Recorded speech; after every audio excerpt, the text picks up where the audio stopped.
Hello, everyone, and welcome to an absolutely, my volume's a little bit higher. Welcome to an absolutely gorgeous night here at Goodrich Field at Anoka High School as the Osseo Orioles take on the Anoka Tornadoes here in Anoka for the third game of the year.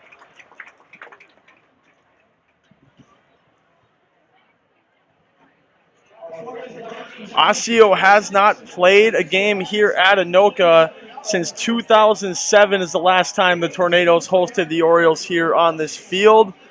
Heading into today's game, Anoka faces an 0-2 record, trying to rebound today, and the Orioles coming off a tough loss week 1, notched to win week 2, hoping to keep rolling on that here today. It's going to be a lot different. We'll get into the starting lineups here as the game gets going. We're just over 10 minutes until game time. Going to look over the talking points for each team, give you a little bit of what to expect from both ball clubs today, and then we'll head right into action. Starting on the Anoka side of the football, again, they start the year 0-2. One of the big things they're going to try to do offensively today, they have not scored any points in the first quarter at all this year, and it's made it a little bit tougher for them facing an early deficit right away. Look for the offense to go for some big plays right away, led by the quarterback, Jared Wilbur. They've allowed 41 points in both games to the first two games of the year. Defense has had a pretty rough go of it, and it looks like they'll have an interesting matchup today, and we'll talk about it a little bit later on in the broadcast, but Marmar Hughes started the first two games for the Osseo Orioles this year. He's preliminarily been a running back for Osseo in his sophomore and junior year. Aurel, the junior for Osseo, is going to be starting at quarterback today. So Marmar will be moved to the running back position. Marmar went 4 passing touchdowns, no interceptions, and 2 rushing touchdowns as well through the first 2 games of the year. There we go. I was wondering why that wasn't popping up. And it'll be interesting to see how Anoka schemes against him. Anoka's been allowing, on average, on the ground, 342 yards per game. So, again, we've been talking about it a lot early. Defense, rough go of it for Anoka. Osseo is going to want to get on them right early. Early and often is going to be the recipe for success for Osseo today. Heading over to Osseo's talking points, don't really have a bunch of stats to give to you. Not really anything supplied on the MN Football Hub. But going off of what we can tell you, the defense also has had a rough go of it through the first 2 games of the year, averaging to allow 25 points a game. Opposing offenses are on average passing for 277 yards a game. Volume's a little bit too high there. There we go. Much higher than we'd like it to be. Talking about the volume and the defense. Both sides really going to have to test themselves defensively today. Again, the junior Greg Aurel, coming back from his 2-game suspension, will be making his first career start for the Osseo Orioles and a glimpse into the future as he looks to be the quarterback for the next 2 years for Osseo.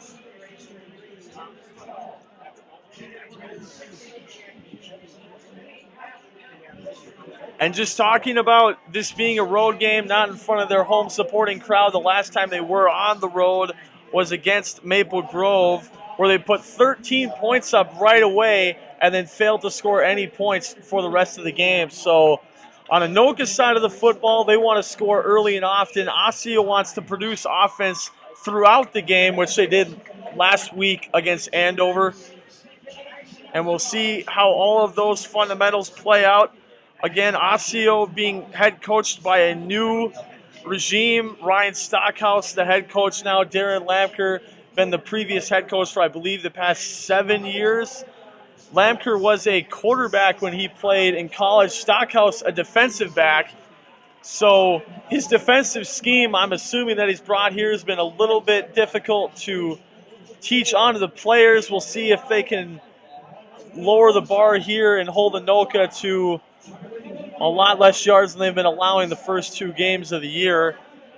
A highlight defensively for Osseo, and unfortunately maybe the only one through the 2 games here thus far, they've forced a lot of turnovers. They've made it tough on a lot of drives, but the mentality we'd like to have here today is a bend, don't break mentality. They've forced 4 interceptions, 3 forced fumbles, total of 7 turnovers through the first 2 games of the year. So hopefully Osseo keeps that going, but also limits the number of yardage that they will allow as well. Just talking about some of the leaders for Anoka, since viewers at home may not be too familiar, haven't seen Anoka, especially at this field, for a while. Leading the Tornadoes today at quarterback will be Jared Wilbur through 2 games, 15 completions, 32 yards, or 32 passes, 127 yards, no touchdowns, and 2 interceptions.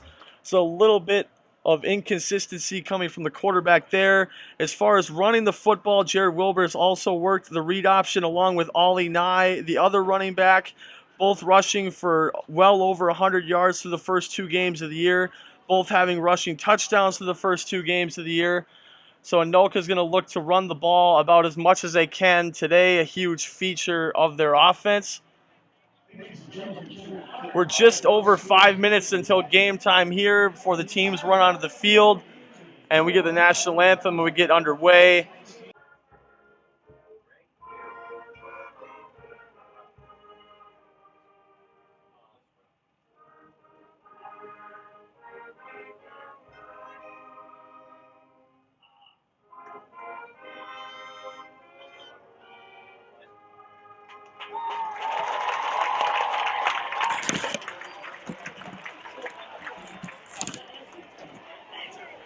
There we go. There's the national anthem, and we're right back to football here at Goodrich Field, again, home of the Anoka Tornadoes. If you're just tuning in, good to have you here. Osseo hasn't been to this field since 2007, so if that's why you don't recognize where we are right now, that's probably why. Again, we'll get to the starting lineups as they come, talking points as each offensive and respective defense comes out. But just want to fill you in a little bit. Coming in to start for the quarterback position for your Osseo Orioles today will be Greg Arell, his first career start, the junior, coming off of a 2-game suspension. The previous quarterback was Marmar Hughes. You've seen him a lot the past couple of years. Been a fill-in on the community backfield led by Bridge Tussler his first year, and then Prince Crua the year after that. He's seen a lot of phenomenal running backs before him. Now it's his chance to finally lead the backfield for the Osseo Orioles. He's done a very good job running the football as the quarterback position. He has 2 rushing touchdowns.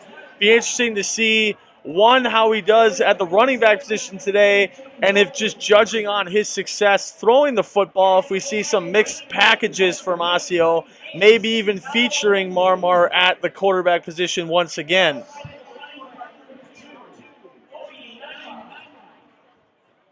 Kind of basketball intros for the Anoka Tornadoes starting lineup here.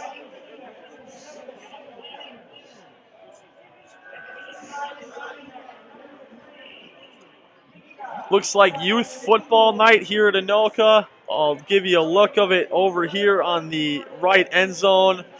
A lot of the younger programs of football here to watch the high school program do work today. Hopefully they watch Osseo put a lot of points on the board. Nonetheless, we are hoping for a good football game, and I'm sure that's what we're going to get today.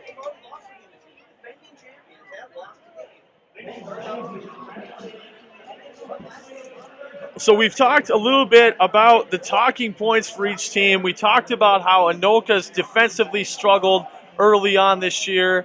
We've talked about how Osseo's defensively struggled this year. Both teams allowing a lot of yards. One team allowing a little bit more points than the other. Anoka averaging to allow 41 points per game, while Osseo averaging to allow 25. It may sound better than 41, but it's still not a very good start for this Osseo defense. Pivotal game 3 here. Osseo did lose their first game of the year, but they won their first conference game of the year. This is game 2 of the West Metro Conference games here in the regular season. And we're going to get to the starting lineups right now so that we can talk about the game as it goes. As usual, we'll give the Anoka starting lineup right away. The old linemen for Anoka: Dejan Hart, Ian Caddis, Kyle Bogratz, Brandon Frankfurt, Joe Lambert. And 2 of those, Kyle Bogarts, number 62, and Joey Lombard, are sophomores. So a very young O-line for Anoka here. A couple of seniors on that O-line as well. And then if you want to go to the rest of the seniors, the quarterback, running back, fullback, and 2 receivers, all seniors for this Anoka lineup. We talked about Jared Wilbur earlier. He is going to be the quarterback. His setbacks behind him will be Darius Jones and Ali Nye. Ali Nye having a lot of carries early on this year. He looks to be the preliminary setback for Anoka, with a lot of work coming from Darius Jones as the blocking back. We will see him run the ball today as well. Devlon McCollar and Ryan West, both seniors again, the starting receivers for the Anoka Tornadoes. And heading over to the defensive side of the ball, all you see is seniors. A complete senior defensive lineup for the Anoka Tornadoes. And we'll see how they play here in their 3rd game of the year in front of their home crowd, in front of a jam-packed home section for the Tornadoes. Heading on to the defensive side of the ball, Thomas Leisure, the senior, number 32. The defensive scheme for Anoka is going to be a 3-4. So the 3 down linemen are Austin Gore, Thomas Leisure, and Cole Voller. The linebacking core: David Smith, Evan Decke, and Sam Smith. Corners: Ryan Webst, he'll play both sides of the ball. Trevor Hernandez. And the safeties for Anoka will be Jack Hetrick and Dalton Miller. Captains for the Tornadoes: notables, Jared Wilbur, the quarterback; Ryan West, the wide receiver and corner; Dalton Miller, the fullback; and then Caleb Sieben and Cole Voller, the other 2 captains for the Anoka Tornadoes. Heading over to Osseo's side of the football, we have a couple of new names in the lineup and a couple of names that you're expecting to hear but aren't in the lineup right now. Starting on the O-line, we'll move left to right. Nash Jensen, the big old O-lineman, been in the program about as long as Marmar has. Left guard, Scott Christopher. Center, Brent Tekads. Right guard, Chris Royston. Right tackle, Jackson Ellert. And Osseo's going to be booting it away to Anoka. Anoka in crimson tops and bottoms. Osseo in the white with the orange lettering and the black pants. We'll try to get to as many lineups as we can throughout the game, but Anoka will be starting with the football in front of their home crowd. See how the Osseo defense fares against Osseo on the bullet right here today. And Dean Lum with the kick, and we are underway here in Anoka to return, and it will roll into the end zone for a touchback. So Anoka will start with the ball at their 20. And Jared Wilbur will lead the Anoka Tornadoes onto the field here for their first drive of the season, first drive of the game. Wow, good start over here.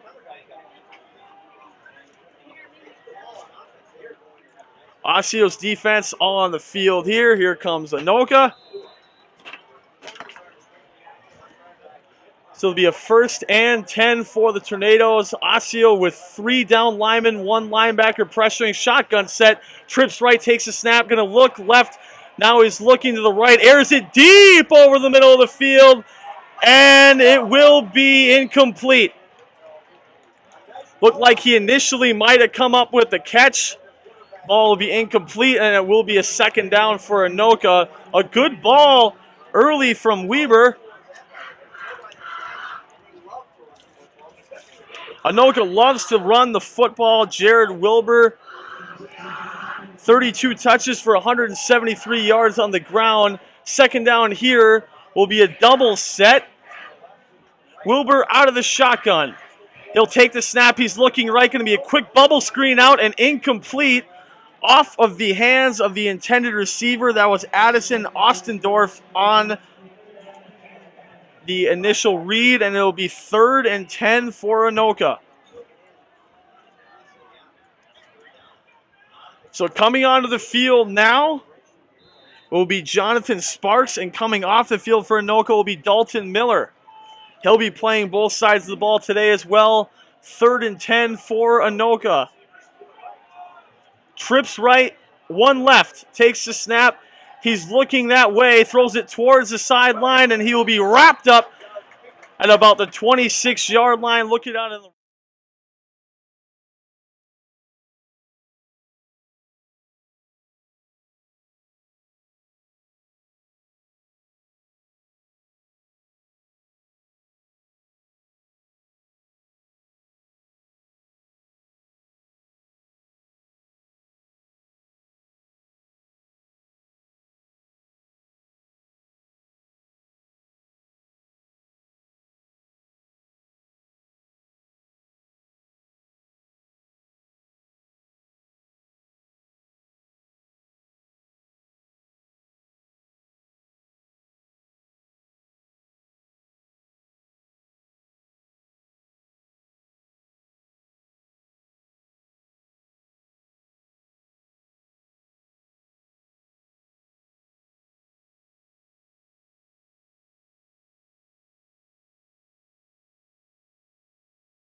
He takes the snap on the jet sweep, going to roll outside, and he'll get wrapped up immediately. It's going to be 3rd down.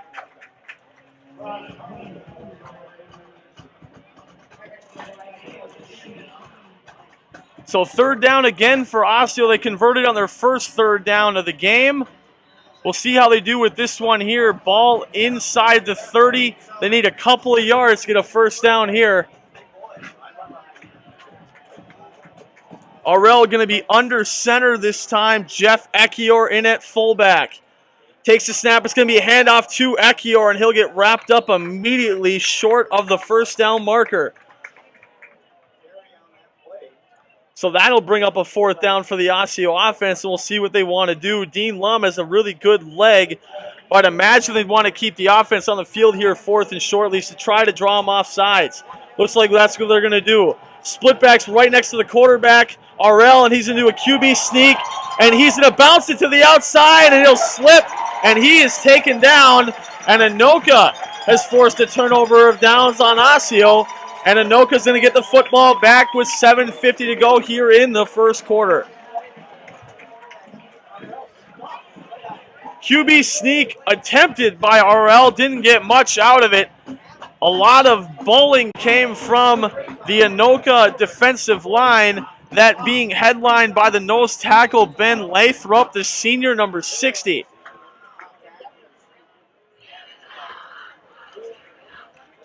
So Anoka going to be shotgun set here. Doubles left and right. Weber out of the shotgun. 4 down lineman for Osseo. Takes a snap, fakes it out to the bubble. He's got some trouble. Weaves out of it, and he has some room to run. Another nice spin move. Tries to make something out of nothing there. Can't really get anything on that play. Breakdown by the Anoka O-line there, and it's going to bring up second down. Everything kind of fell out of place there on that one for Anoka. We'll see what they do here on second down.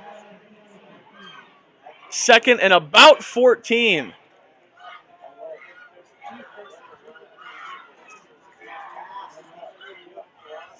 So it's going to be doubles. 2 receivers right, 1 left and a wing on Weber's side. Going to be a handoff up the middle, has some room to run, and he'll fall forward for a solid 6-7 yard gain on the play. And that was Ollie Nye on the carry, leading rusher on the year for Anoka, running back-wise at least. Jared Wilbur, the quarterback, leads the team in rushing, but as far as the running backs go, Ollie Nye is leading the team. So it's going to be third and about 6 or 7. 2 receivers right, 1 left again, 1 wing set to Wilbur's left. The setback is Ollie Nye, center calling out audibles. 3 down linemen for Osseo. They send a backer on the blitz, runs it up the middle, and he's going to be short of the first down. So we'll be fourth. We'll see what Anoka decides to do. Osseo went for it on 4th down. Did not succeed. Again, early, especially in the second half, wouldn't be a bad idea just to try to draw Osseo off sides here. Timeouts don't mean as much in the first half as they do in the second. But we will see what Anoka plans to do. Devin McCullough coming on as a sub for this play. Anoka lined up out of the shotgun once again. Same formation. He takes the snap. It's going to be a play action. Wilbur on the run. Wilbur going nowhere. And Osseo forces a turnover on downs, and they will get the ball back at about the 36-yard line. So both teams take a risk on 4th down. Both do not succeed. We'll see how that impacts the play calling later on in this game. Coming back on the field for Osseo is Greg R.L. His receivers today, Karen Harmon and Julian Caven, along with Ron Gray, very successful through the first 2 games of the year. Coming off the field is the tight end Smith. And they're moving Ekior over to the left as a set receiver. Trips bunch on his left, single back formation. RL takes a snap. It's going to be a pitch. And he'll get wrapped up immediately behind the line of scrimmage. That was Aaron Jupal on the carry. So even with Marmar being the starting running back, we could be seeing a committee effort by Osseo running the football today. Ekior Jupal, Marmar Hughes, Alfonso Gabela, 4 setbacks that have all seen action through the first 2 games of the year. And we've already seen 3 of them on the field now. There's a flag on the play. And it's going to be a false start on Osseo. 5-yard penalty. They'll redo first down.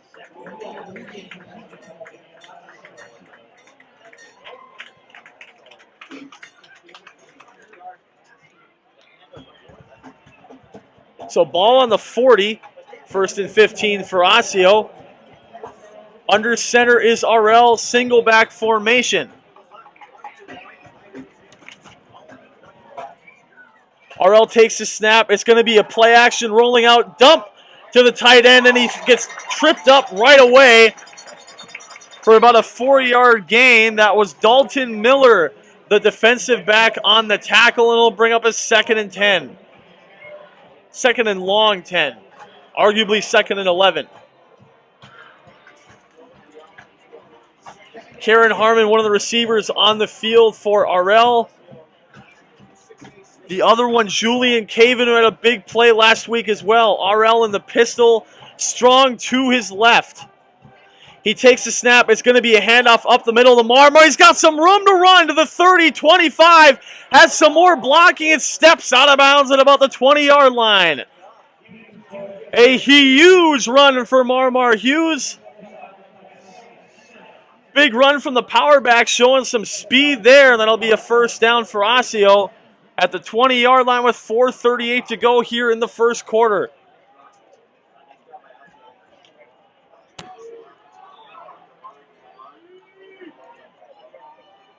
RL the lineup under center here. He's got trips left, one receiver right.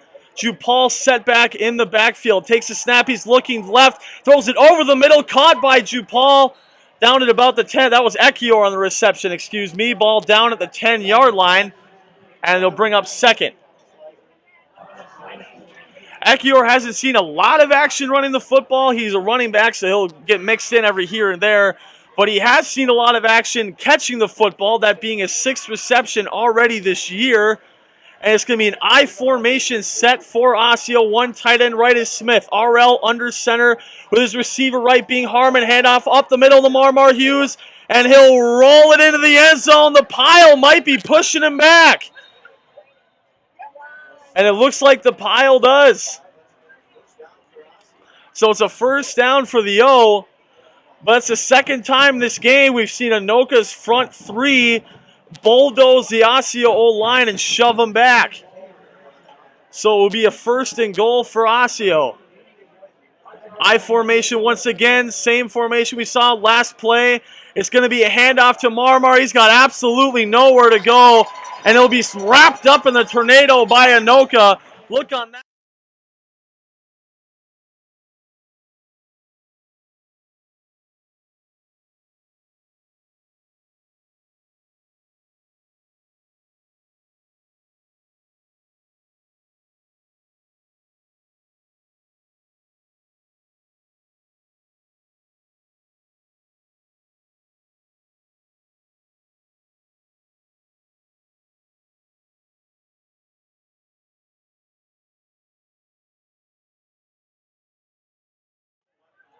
It's going to be a pass, throws it over the middle, incomplete. Intended receiver was Harmon. And it will bring up 3rd down.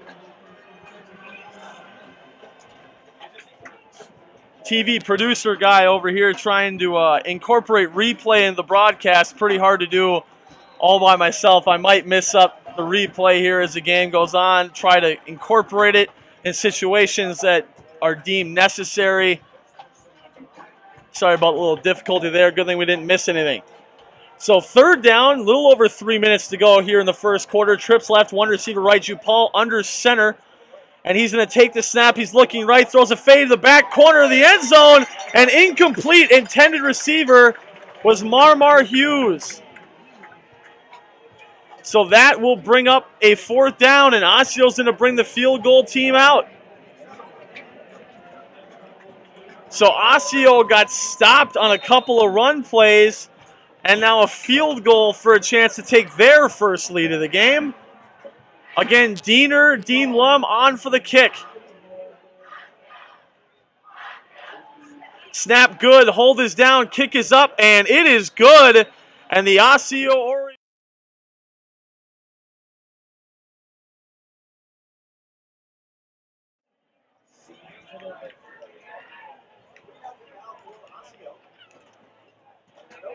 So 3-0 Osseo lead here. Just some things to touch on early in the game as we head near the second quarter of play. Marmar Hughes looking really good running the football. As far as throwing the football, RL hasn't been that spectacular. He's putting the ball where it needs to be. Just the chemistry with those wide receivers in live game situations is not there.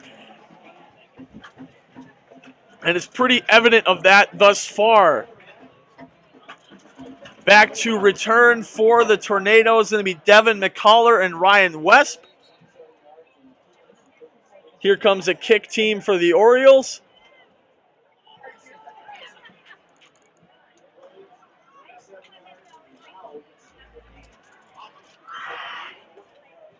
Eight-play, 27-yard scoring drive for Osseo. Took up 2:38 on the play clock.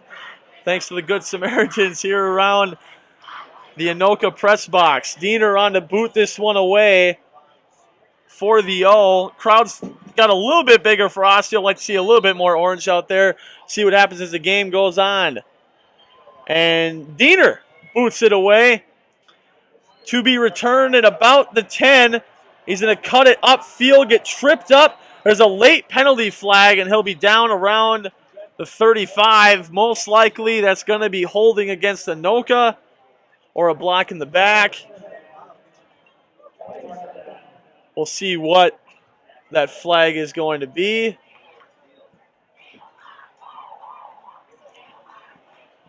And they are going to bring the ball back, so it is a flag on Anoka.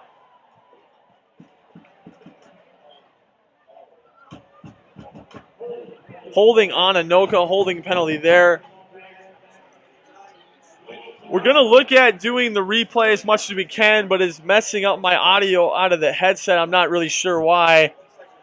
I'm going to look at that during halftime, but as of right now, text being a little finicky. Game's not, though. Anoka's back on the football field for a drive here. Wilbur out of the shotgun. Same formation we saw near the end of their last drive. He'll take the snap. Handoff up the middle is to Ollie Nye. Gets a couple on the play. And it'll bring up second down.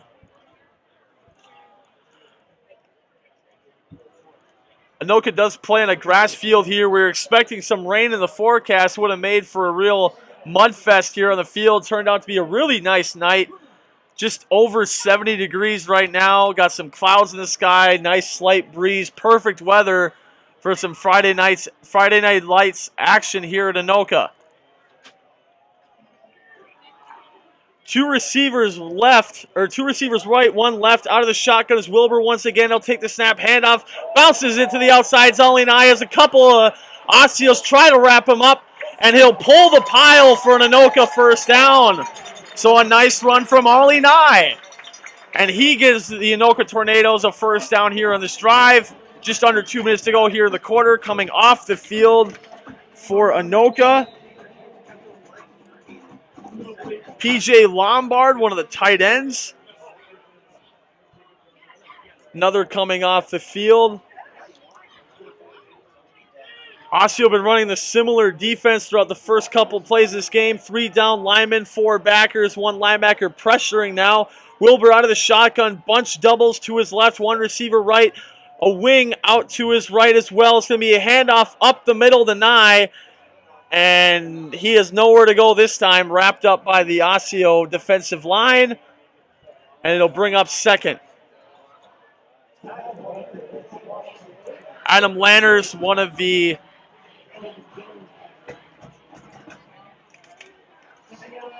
Orioles in on the tackle there.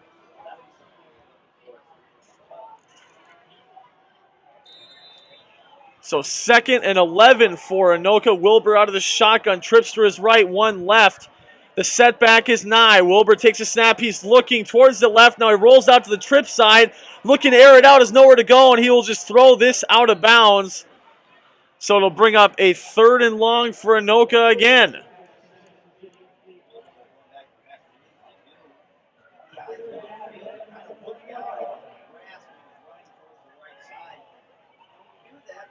Been successful on a couple of those rollout passes. It's pretty successful in general just to roll out toward the bunch side of the field. Ball is almost right down the middle, so there's no heavy side for Anoka really to run here. Same formation once again. This time, Osseo will be pressing their corners out of the shotguns. Wilbur once again looking out left. Some early pressure from Osseo, and that ball is tipped and incomplete. Looking for a screen pass there on third. It'll bring up fourth, nearly intercepted by Osseo. One of the players on the conversion there was Avantha Niovalanchisi, the linebacker. The senior for Osseo, and Anoka will bring out his punt team once again for the second time tonight here in just the first quarter.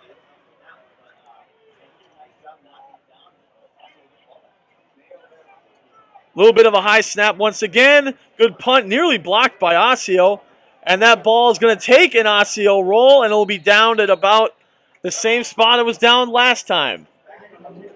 At about the 48-yard line, 47-yard line. 48-yard line. I cannot count. Again, Osseo leads this one 3-0. No really spectacular plays coming from either offense. Marmar's been running the ball very efficiently in his first game of this year as a setback. RL struggling to acclimate early on in this first quarter. We'll see how he does on this drive. Lining up in the pistol T formation, sending a receiver in motion. That is Karen Harmon, shuffling him over to the left side of the field. Tight end is Smith. It's a bad snap, and he's going to air it out deep to Harmon, and Harmon has come up with the catch, and he'll be tripped up at about the 11-yard line. A huge play for Harmon once again. Saw him do that last week. Good coverage by the Anoka corner, but this kid just wants the football. Very ferocious wide receiver. And he shows his true grit on that play right there. Coming off the field is Ju Paul. Harmon's still on. Look for them to go to him once again. Ju Paul lined up as the tight end with Smith on his left. Ace shotgun formation. Handoff up the middle to Marmar. Shifts it through a couple more. And he'll be ganged up once again inside the 10. 4-yard pickup for Osseo. It will be 2nd and 6 when we come back. But after one quarter of action here on the road, Osseo has a 3-0 lead over the Anoka Tornadoes here at Goodrich Field.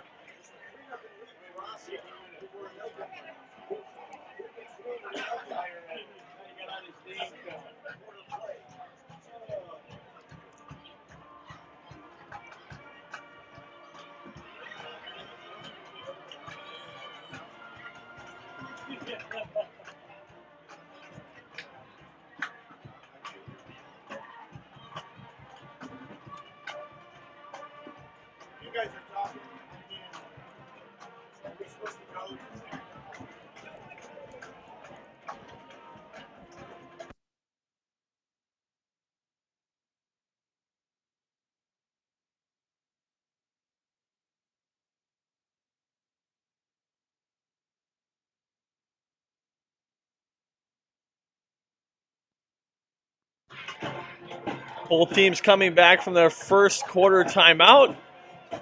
Osseo's coming back to a red zone situation. The last time they were in the red zone, they had to settle for a field goal. Hopefully that's not the case this time around. We'll see what the O does here.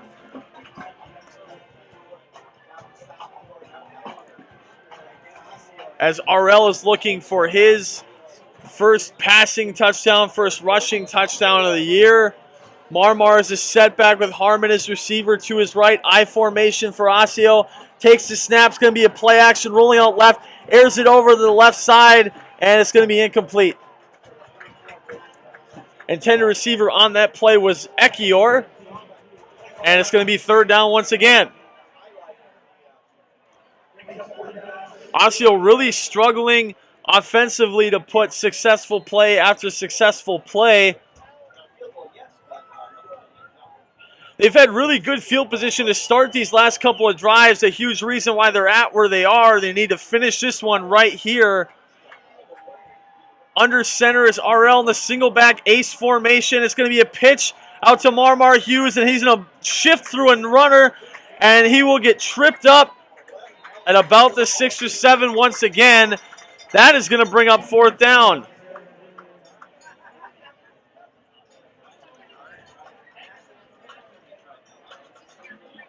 Fourth down for Osseo. We'll see what they want to do. Here comes Dean Lund, the kicker, on for his 2nd field goal attempt of the game.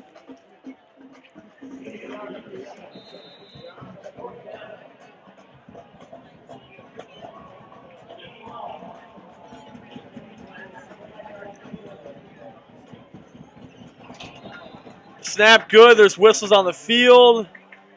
And that hopefully he just didn't kick into that because he heard the whistles. It's going to be a false start on Osseo, pushing him 5 back. Definitely going to make for this kick to be interesting. Ball down at about the 11. The snap going to land at about the 19. So a 29-yard try for Dean Lum here. Snap good, hold good, kick is blocked by Anoka, and it's going to be picked up, and he's got room to run. One man to beat. Will he get past him? He shakes him and gets wrapped up at about the 26-yard line. And here come the Tornadoes. Late flags on the field. So the field goal is blocked. There is a flag on the field. We'll see what the referees are conversing about here. Late flag after the block.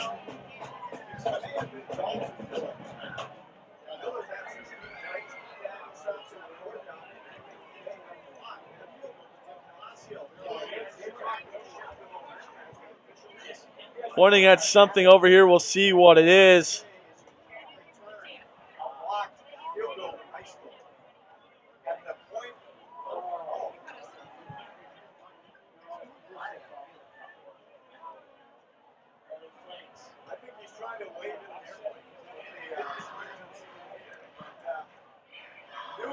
So I believe the defense coming on for OsseoVsAnoka will still have the football.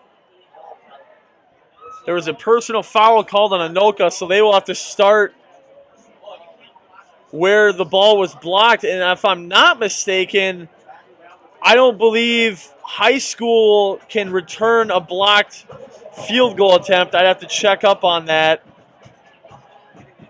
But that may be the reason for the ball being placed here at the 20.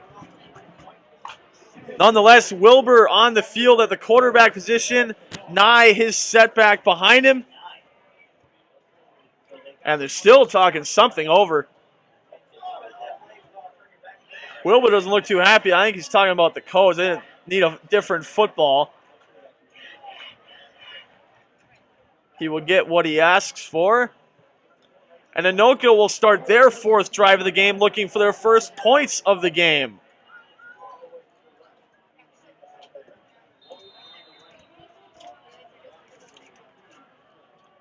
Wilbur out of the shotgun once again, takes a snap. It's going to be a quarterback keeper.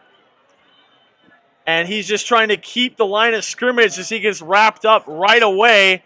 And it'll bring up 2nd down. Wilbur and Nye lead the team in carries. If you look at their yards per game early on in the year, both averaging over 60. Nye averaging 66.5. Wilbur averaging 86.5 per game. 2 receivers to his left, 1 receiver right. It's going to be a handoff to Nye, and he shakes through a couple of tackles, shakes through another one, and he'll roll down for a solid 5.5-yard chunk, and it'll bring up 3rd down. Landers and Norman on the tackle there. Coming off the field for Osseo is Adam Plumhoff.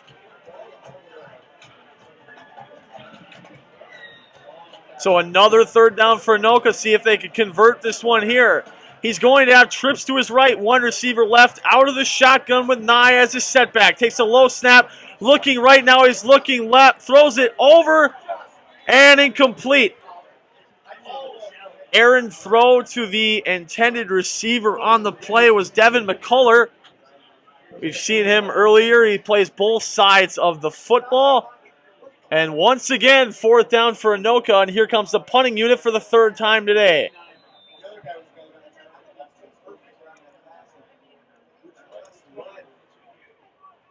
Again, it is high school football. Be leery of the fake here. We'll see what Anoka plans on. Another high snap. Another good punt. Fair catch called for by Osseo. Ball is caught at about the 37-yard line. That was Karen Harmon on the reception. And Osseo have the football once again with 9:35 to go here in the first half of action. Here at Goodrich Field, home of the Anoka Tornadoes. Again, if you're tuning in and you're wondering where we are, Osseo hasn't been to this field and been hosted by Anoka since 2007. Out of the shotgun is RL, pistol set strong to his left. It's going to be a handoff up the middle to Marmar, and he's going to get wrapped up immediately. It'll bring up second down.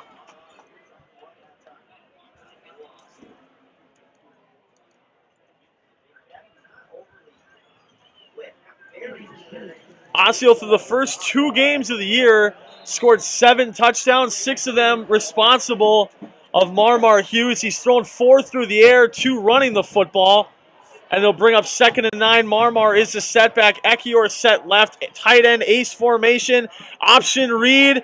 The read is to Marmar. Slips the cornerback. Tries to cut it back upfield. And he'll be caught up once again by Anoka and taken down. And it'll bring up 3rd. Coming onto the field, another old lineman here. And you got to give Anoka some credit here. After allowing 82 points through the first 2 games of the year, Osseo's offense really hasn't been all that productive. Opponents are averaging 342 on the ground against Anoka.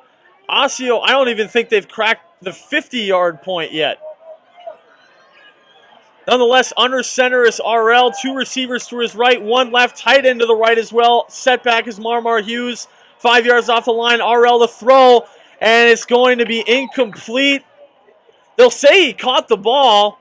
Nonetheless, it will bring up 4th down. Ball caught at about the 42-yard line. That was Karen Harmon on the reception, and here comes the punt team for Osseo.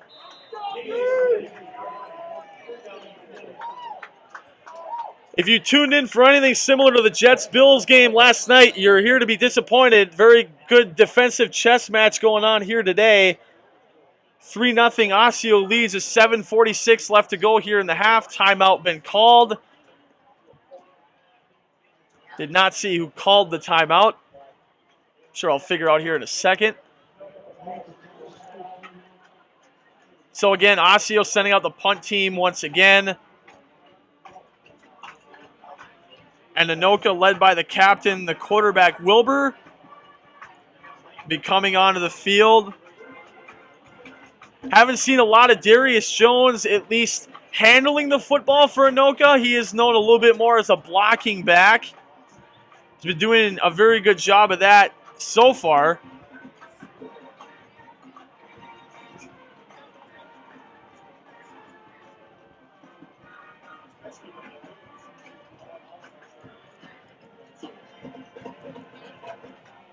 So punt team again out for Osseo.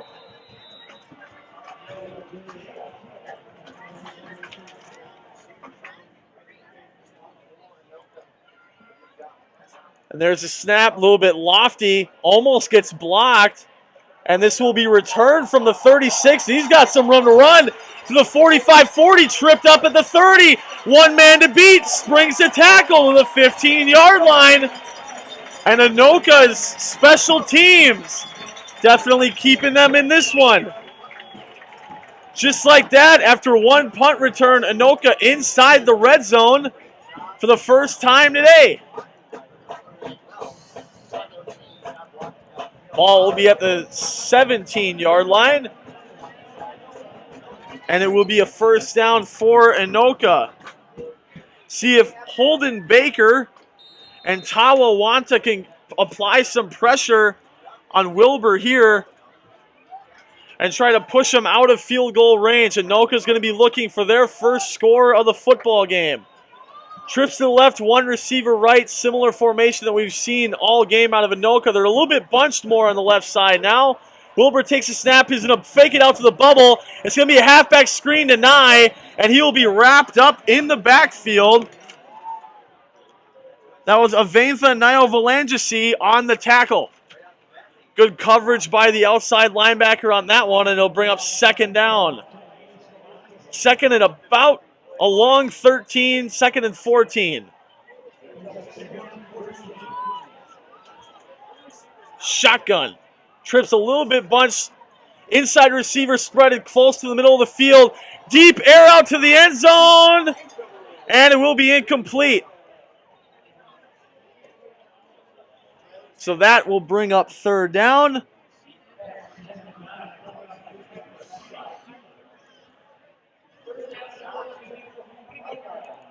So 3rd and 14 for Anoka. Computer was in the way of the camera there. That almost could have been bad. 6:46 to go here in the first half. Coming onto the field, Dominic Jones. Judson Abler, one of the receivers in the trips formation. Big play for Anoka. 3rd and long here. Wilbur out of the shotgun looking right. He's going to have a quarterback keeper, and he'll be wrapped up at about the 21-yard line. Huge play again by Aventha Nyovalangesi on the tackle. And it'll bring up another fourth down. So here comes the field goal unit for Anoka. 39-yard try coming for Anoka. Gonna need a boot here. Snap high, hold is good, kick is up. It's got the distance, and it's off the crossbar. So no good. It looked like initially it had the distance on it. Just didn't have it at the end. So Anoka denied points, not by the Osseo defense, but by the goalpost. And Osseo's offense will come back on the field from the 20.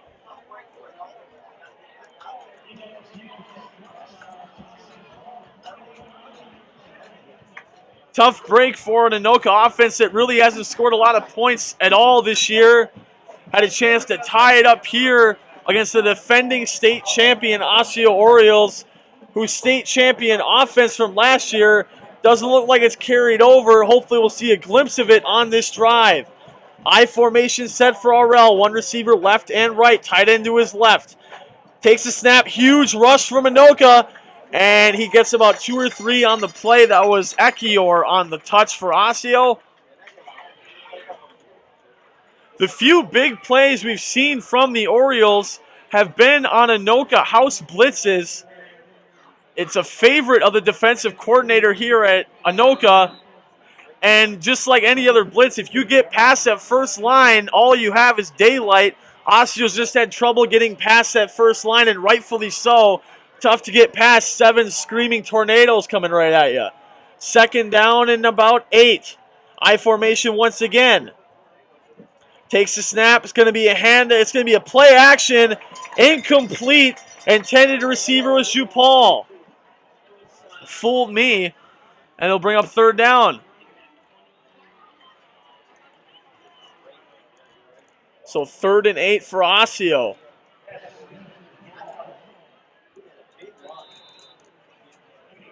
Again, it is RL's first start in his career, the junior. It just feels like we're watching Osseo's offense from the second half in week 1 against Maple Grove, and not the offense we saw last week that hosted Andover and threw up 34 points on them. I formation for the 3rd straight play in a row. Takes a snap, looking right, airs it out deep, way past his intended receiver. He knew what he wanted. He just couldn't get it to Harmon. And he'll bring up 4th down. And we touched on it earlier in the broadcast as the punt team comes out here for Osseo. You can work on it as much as you want in practice, but the game feels a lot different than the practice feel. And we saw Osseo struggle that first game, a lot better the second game. You just wonder if the chemistry isn't there with the wide receivers right now. That may be a big reason for Osseo struggling to get the passing game going. Timeout on the field for Osseo. That'll be their first timeout of the half. Anoka took that first timeout. Mystery solved, don't worry. Each team has 2 timeouts left with 5:26 left to go here in the first half.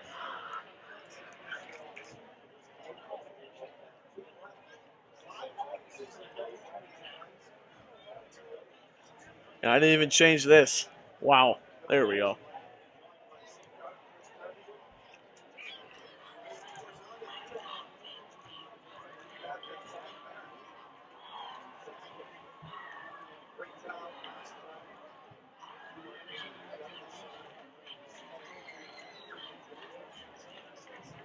Ball's on the 22-yard line. Anoka's going to get a good spot on this kick. Devin McCullough and Ryan West, the 2 returners for Anoka.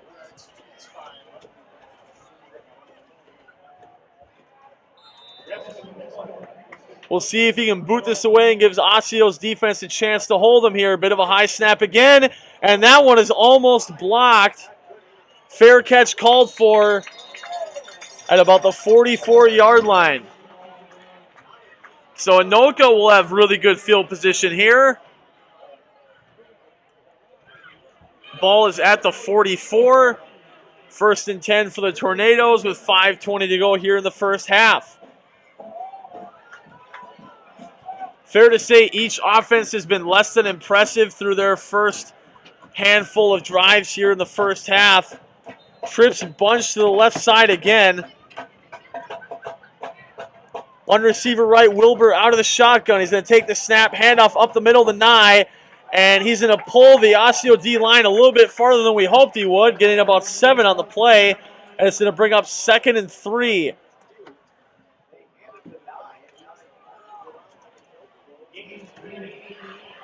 Nye and Marmar, both really big running backs, can pull their weight pretty well. We've seen both of them break a couple tackles early on in the game here. Doubles left and right for Anoka. Wilbur out of shotgun, low snap, handoff to Nye again. He's got some room to run. Cuts it up to the 30, gets it about the 24 before he's taken down on the play by Tyler Sealock.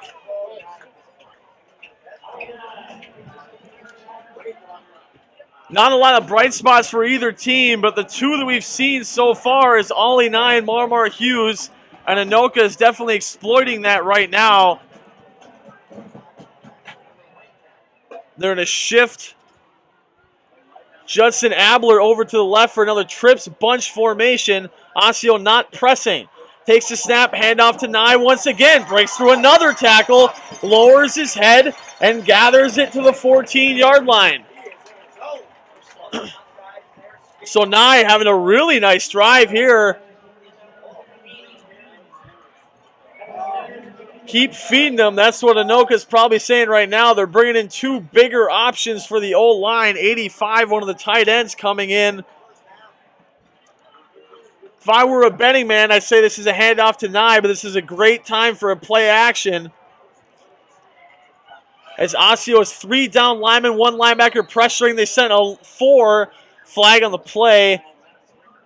And it's encroachment on the Osseo defense.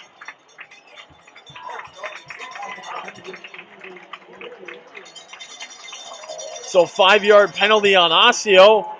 Cowbell's bringing here at Goodrich Field on the Anoka sidelines.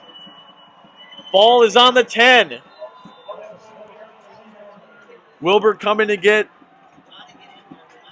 the call from his head coach. Wilbur also plays linebacker on the defensive side. It's a really interesting second position for a quarterback to have. Last year, the #1 recruit out of the high school in the nation was a quarterback / D tackle weighing in about 380 pounds.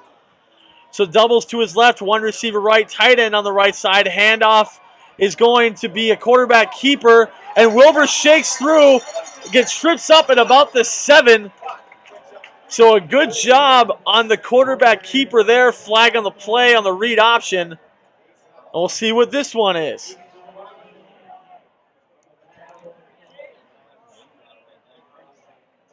Wilbur thinks it's on Osseo. Osseo thinks it's on Anoka.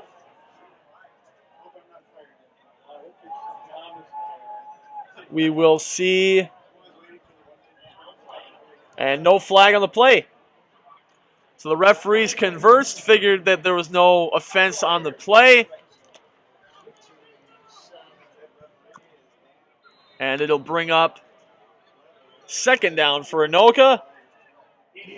Just about 5 or 6 yards to go for a 1st down. 3:26 to go here and counting in the first half. Ball on the 6. Wilbur shotgun per usual. 2 left, 1 wing out to his right, a receiver right as well. Nye the setback. Low snap, tripped up his Nye, and he trips into the end zone for Anoka's first points of the game. Ollie Nye puts the Anoka Tornadoes in front for the first time today. Gets their first points since week 1 against Shakopee.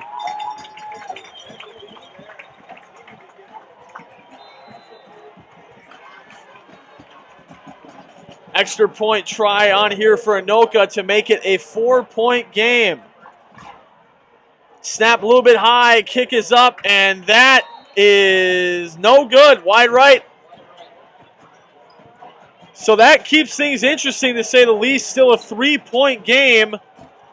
Obviously, we'd like to see Osseo driving at a touchdown here, but 3 points still makes it a manageable drive. 6-play, 44-yard drive, 2 minutes and 12 seconds. We're taking off the clock there. Another pretty efficient drive for Anoka. This one yielding points. Ollie Nye rumbling and tumbling into the end zone. That's his 3rd rushing touchdown of the year. Nearly eclipsing 200 yards rushing for the season thus far.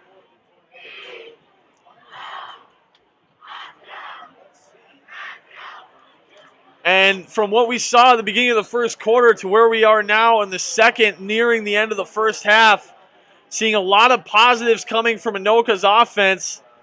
Osseo's offense has got to pick it up. Got to see how Greg RL comes in here again. One of the setbacks for Osseo, Alfonso Gabela, is still injured from last week. Have not seen him in action thus far. Can't imagine we'd see him for the duration of the game. He was Osseo's leading rusher besides Marmar Hughes through those first 2 games.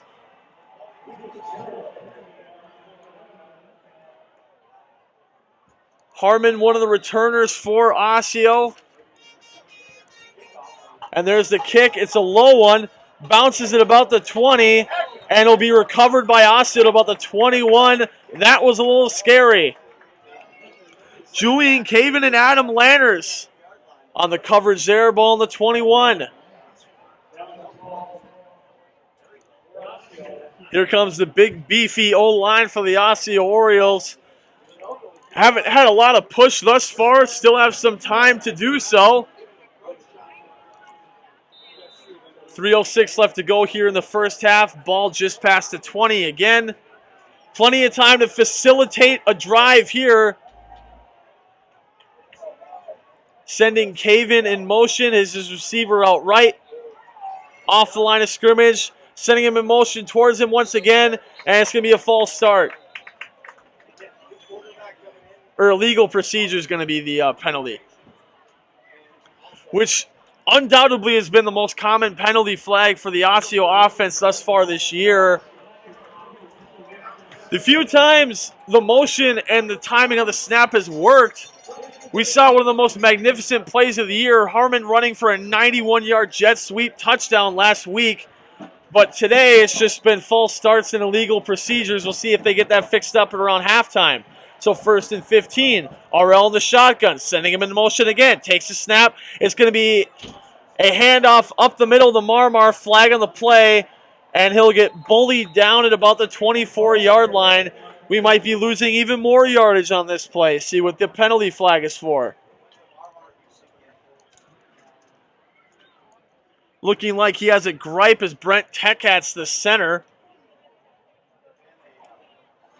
And it's a holding on Osseo. Osseo going towards the wrong end zone. It's 1st and very long for the O here with 2:58 to go here in the first half.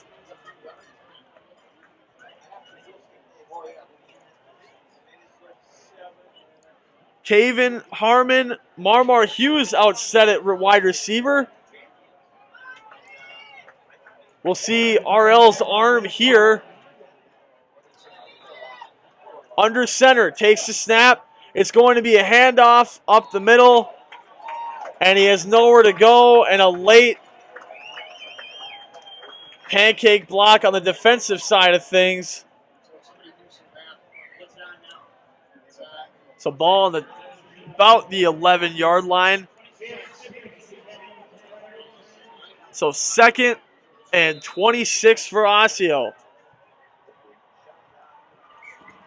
I don't think I'm right about that. 5, 10. 2nd and 23, 24. They got it right. Doubles left, shifting receiver over to the right side now. It's going to be a weak trips to the right. One setback receiver to his left. RL under center, takes a snap, throws a quick bubble, and it's incomplete. That might be a fumble, and it's picked up by Osseo, and they rule it a safety. So Anoka gets 2 points on the play on the backwards pass. And they take an 8-3 lead now, and they will get the ball on the punt for the kickoff here with 2:04 to go. And you have to imagine if you're in Stockhouse's shoes, it would be pretty difficult to not go with Marmar Hughes as a quarterback heading into the second half. I understand that throughout practice this week, RL most likely got all of the first team snaps. But at this point, the chemistry of the wide receivers is not there. I mean, you want to let him play it out in the second half. Osseo's obviously going to get the ball to start the second half. There's still 2 minutes left here in this one. How many times can I say half within 10 seconds?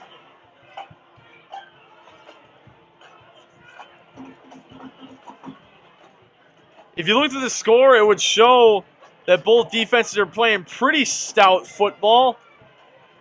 But Osseo has allowed a lot of yards on the ground for Anoka. The bend, don't break mentality has been slipping a little bit here at the end of the first half.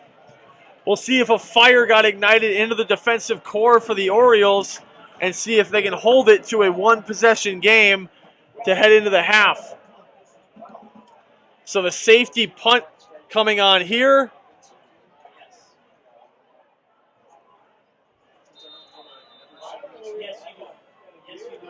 And there it is. Ball to be received at about the 40 by Wesp. He cuts it up midfield, shakes the tackle, bounced it to the outside, gets wrapped up at about the 50. Good job by the Osseo special teams unit there. Pretty much the 2-minute warning for Anoka.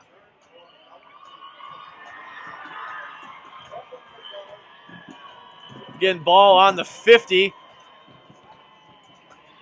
Wilder coming on at the quarterback position, trying to put double digits in the score column for the first time since week 1.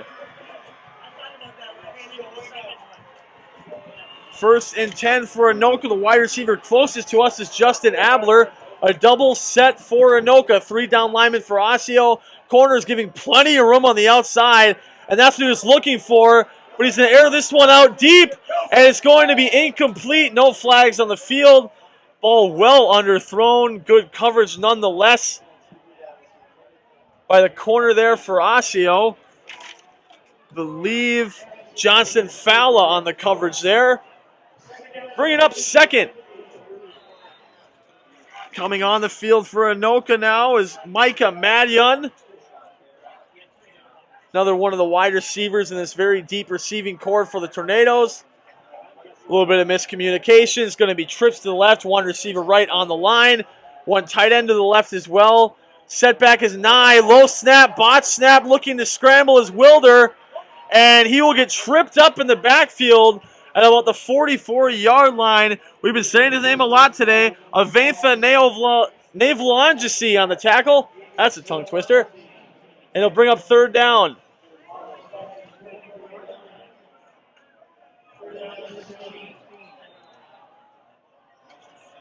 So third and about 15 for Anoka.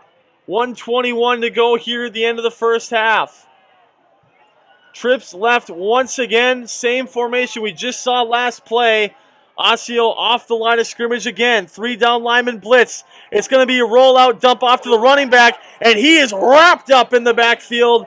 Another huge loss on the play. The screen was to Nye, and Osseo will take their second timeout of the half.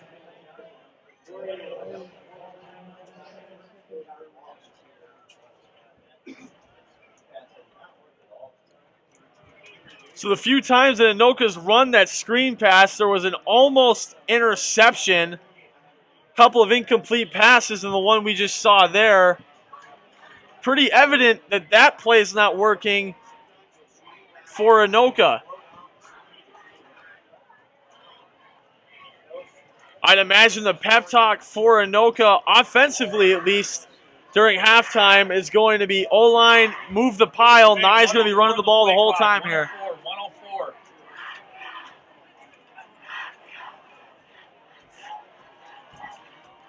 4 seconds being added to the play clock here. 1:04 left for Osseo. They have 1 timeout left to go here in the first half.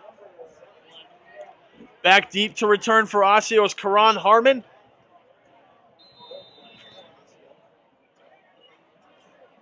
See if Osseo can apply some pressure and maybe block this one. Another high snap, but a good punt nonetheless. Fair catch being called for at about the 29-yard line, which is where Osseo will start with just under a minute to go and 1 timeout. See if they can cut into this lead or maybe take the lead here at the end of the first half.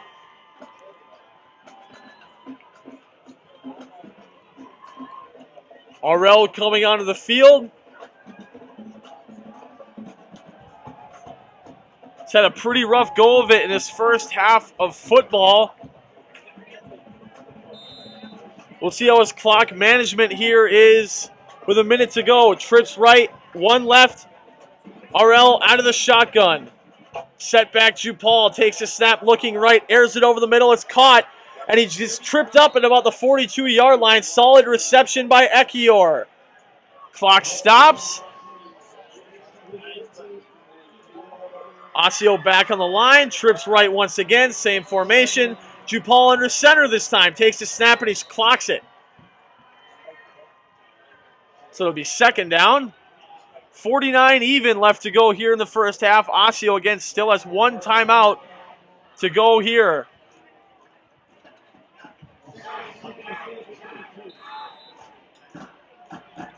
Coming off the field is Aaron Jupal, the blocking back for Osseo.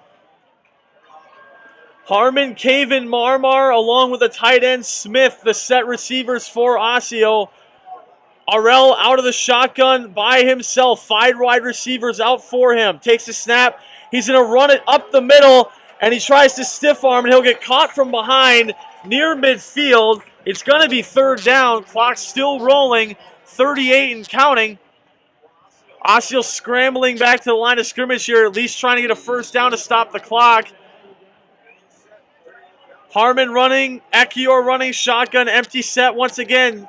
Arell throws it to Harmon, and he cuts it upfield, and he will get the first down. So we'll stop the clock with 19.2 to go. Osseo still has a timeout. Looks like they might be taking it here as everybody's kind of walking around.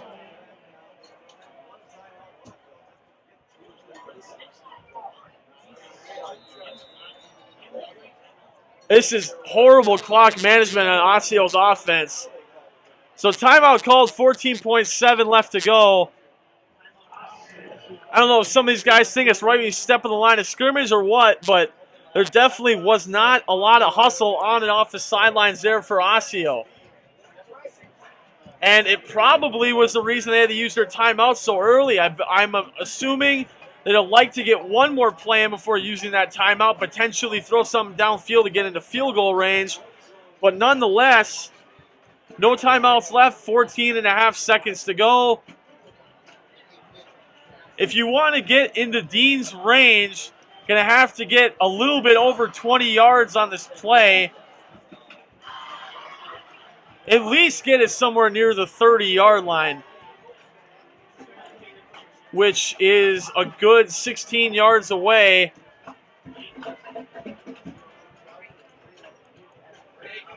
Going to be tough. See what happens here. How much? 19. 19 on the clock. So another clock change. They're adding it to 19 seconds now, which is a lot less frightening than 14 and a half. You figure if you're Anoka, you're going to see a lot of sideline routes by Osseo. If that is the case, Osseo has a huge tight end in Smith. Wouldn't mind an air out over the middle to get the first down and clock it, maybe have a chance to get a field goal. But we'll see what Osseo's thinking here. A lot of O-linemen on the field. Trips bunch to his right. Arell out of the shotgun. He'll take the snap. He's looking out right. He rolls out that way. Throws it sideline. Caught. And he'll step out of bounds. Marmar with the first down.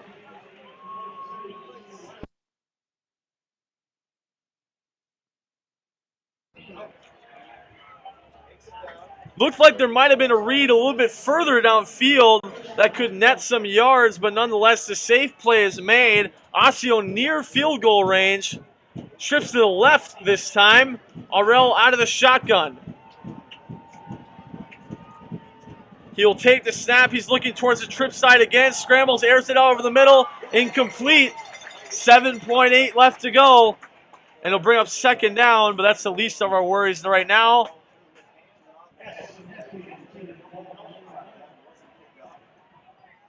You figure it's got to be a play towards the sidelines. I can't imagine them throwing anything down the middle. Make it very difficult to clock it even if a first down was made. We'll see what Osseo plans to do. Smith and Marmar set out right. Cave and Harmon set out left. Jupal the setback. Arell out of the shotgun. Takes the snap, looking out right, looks left now, airs it deep into the end zone. Intercepted. So Greg Arell throws his first interception of his high school career. We won't knock it against him. He was throwing up a prayer, and the prayer just wasn't answered, but nonetheless, we had a tight football game here at Anoka. 8-3 is the score. Anoka scoring on a touchdown. Nye with the carry, his third rushing touchdown of the year. Osseo scored earlier with a field goal from Dean Lum from about 20 out. And then a safety on a backwards pass gave Anoka 2 more points. And Wilbur will just take a knee here and send us into halftime. And that'll be the half. So for the first time in 7 years, Osseo here at Anoka's field, and you can tell it's been a while. Not a lot of comfort going along with the offense. They're down 8-3 at the end of the first half. We'll be back with some analysis and replays and what to look forward to in the second half in just a little bit. You're listening to Osseo Football here on the Astro Productions Network.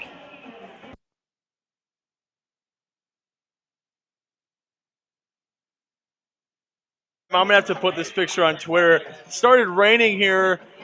The setup that we currently have, the camera is taped to the outside of the window. I'm running all the equipment. Oh, good for me. And it started raining here. I can't shut the window because the camera's in the way. So I have taken all the jackets that we brought with us and blockaded them over all the equipment. I'm going to have to take a picture of this.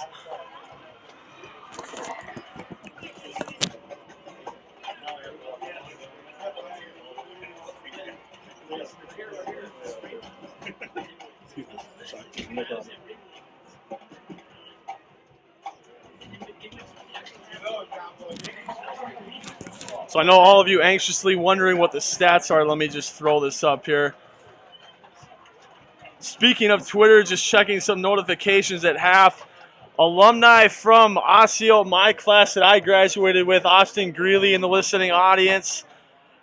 Good to hear from him again. Really fun teammate that we had back in the graduating class of 2015.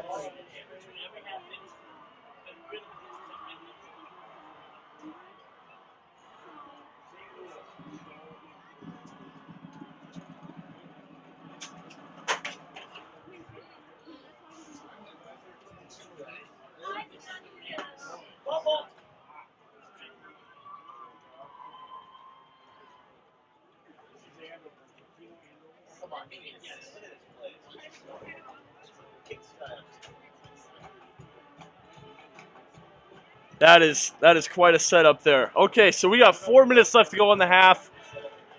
Little bit of rain. Not going to stop my terrible halftime stats reading here. Anoka currently leads this one 8-3.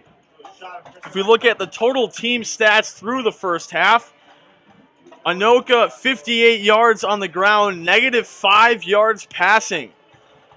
So we knew coming in that Wilbur and the Anoka offense weren't too keen on throwing the football, and it's been evident today from the few screen passes and few dumps to the outside receivers that haven't worked too well. Over on Osseo's side of the ball, identically 58 yards rushing and 87 yards passing for RL in his first start as a quarterback for the Osseo Orioles.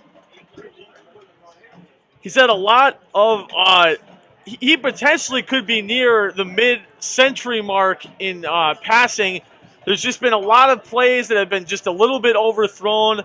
I'm sure a lot of that will get fixed here in the second half as we're just under 3 minutes before kickoff here.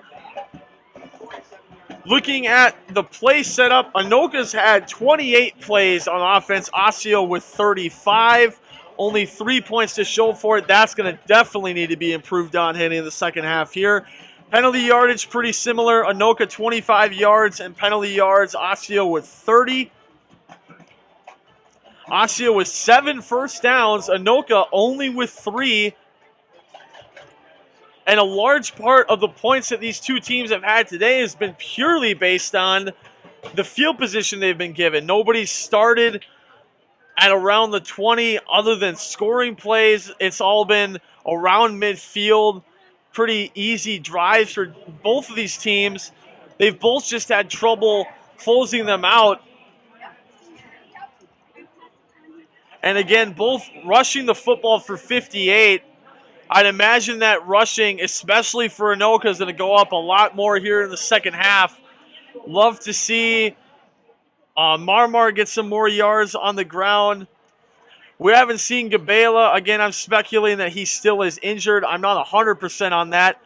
The younger brother of a stud running back in my graduating class as well, Jeff Ekior, brother of Justin Ekior, has had a couple of touches on the ground, but we talked about him being more of a pass-catching back.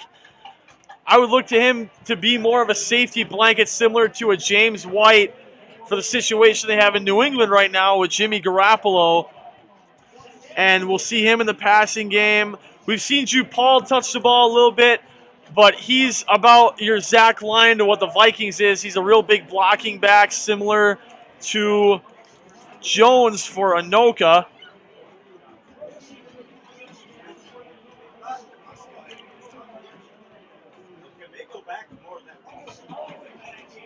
thought I had his name. I don't know where my lineup's hiding out at. Some elite broadcasting going on inside the Astro Productions broadcasting booth. Wind gust coming in. I can duck under my tunnel here.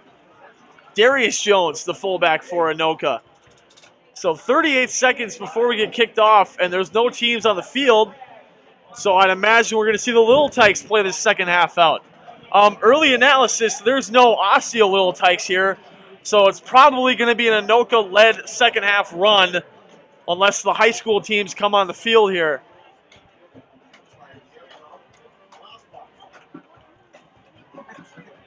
Scoring summaries for both teams. There's only been 2 of them. Dean Lum had a 20-ish yard field goal attempt for Osseo. It was good. And the lone offensive scoring drive for Anoka came from Ollie Nye, the running back. The other 2 points came on an errant throw behind the line of scrimmage by Greg Arell. The intended receiver on that play was Julian Caven. And the ball was recovered in the end zone by Karan Harmon for a safety, and that's where we are right now. Osseo, yardage-wise, leading the game. They're leading the game in first downs. Just not leading in score, but the bright side for this Osseo offense is they will be receiving the kickoff to start the second half.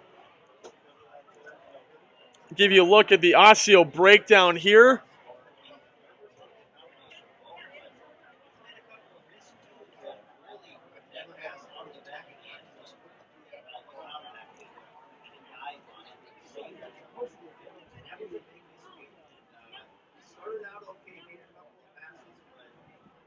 So if we look over as we watch Osseo's breakdown here, we'll talk about some of the talking points we had early in the pregame, see if any of those have solidified thus far. Anoka, no points scored in the first quarter. That is continuing to be a trend. Allowing 41 points 2 games in a row, they'd have to unearth some Ohio State offense to put up that much points here in the second half.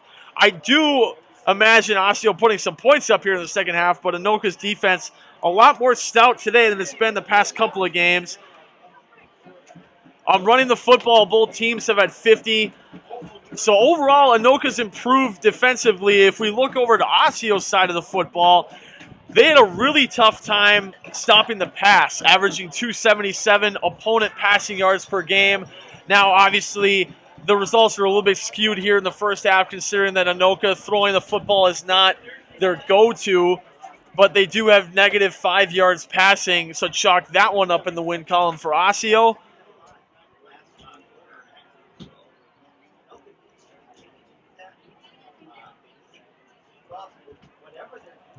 So it says a minute 50. They might be adding more time to the clock. I'm not entirely sure. I would like for the half to start after that so we can get right back to football here at Goodrich Field, the home of the Anoka Tornadoes. And if you're a current student of the school, if you graduated a couple years ago like me, if you graduated a really long time ago like other people, then you all really haven't seen this field. And for the 6th time this game, I will drill it into you that we have not been to this field for a really long time. And about the closest stadium I could equate to the kind of field Osseo's playing on right now is that of Totino Grace's, a grass field where the middle kind of rises up and the edges kind of roll down. So providing a pretty good visual, because a lot of us who played back then, it's only 2 years ago. But playing back then, I mean, we're all used to that kind of a grass field, the kind of elements that go with the grass field.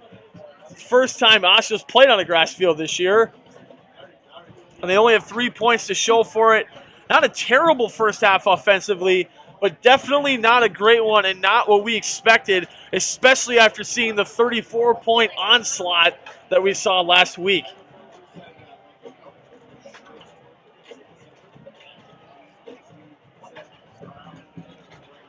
Just about ready for kickoff here in the third quarter. Thanks again to everybody who's been tuning into the broadcast. We got 2 quarters left to play. And just another talking point here before we get booted off. If you'd be interested in sponsoring the broadcast or having your company or logo placed onto our broadcast, feel free to let us know. Email is at the OsseoProductions.com website. Sponsors will be displayed during halftime as well as in between quarters. During penalties, anytime I can squeeze them in because we don't really have commercial breaks at the high school level. And I know how much everybody hates commercials, but who wouldn't mind watching a Chick-fil-A commercial right now? So Anoka coming onto the field to boot this one away. Osseo will be receiving.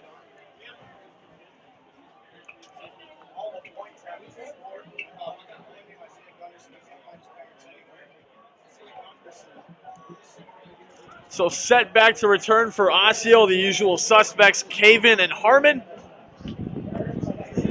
Harmon, big playability. We've seen it a lot the last 2 games of the year, first 2 games of the year, especially last week. And there's the boot.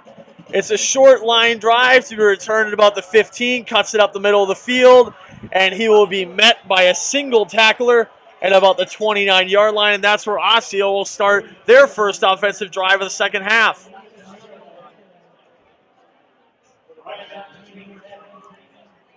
A lot of seniors, a lot of leadership on this offense, one of them being the offensive lineman, the left tackle, Nash Jensen, along with Marmar Hughes, been in the program for a very long time. Smith, the tight end, coming off the field now. And Greg RL, the quarterback, for his second half of action in his first game of the year. Marmar and Ekior as receivers to his left as he sends Harmon in motion. Corners back off, high snap. It's a read to the running back, and he has nowhere to go, met by a herd of tornadoes. And it'll bring up second and long. Handoff on that play went to Jupal. It looked like initially that might have been a read to the jet sweep, but the high snap definitely hampered that, if not put a complete halt on that play.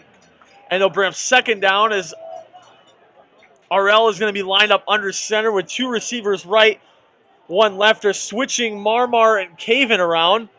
Ekior is the fullback now. Marmar, the single back I formation tight end to the left.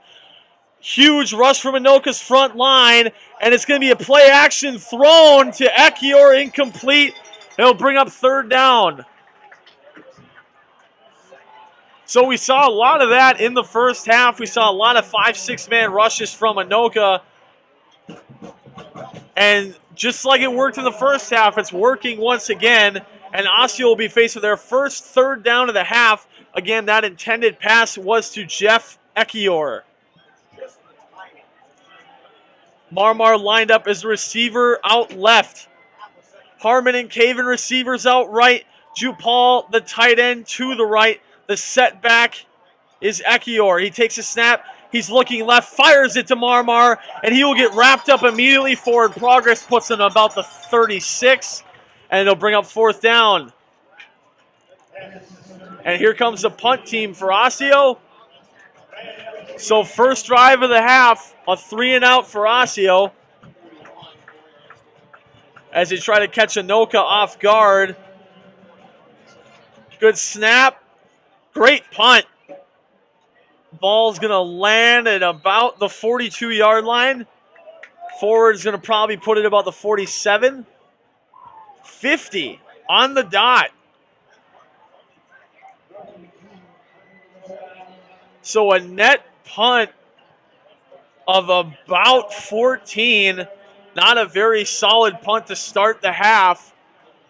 And we talked a lot about field position. We can talk about yards all we want because Osseo leads in that respect. But field position is what really helps offenses, and Anoka's had a lot of good field position here today as Wilbur, the quarterback, out for his first play of the first half. Doubles left and right out of the shotgun. Handoff to Nye, up the middle, breaks through the front line, and he breaks through a couple more, and he'll roll down, rumbling and tumbling to about the 32-yard line. And another big run from Nye, first down for Anoka.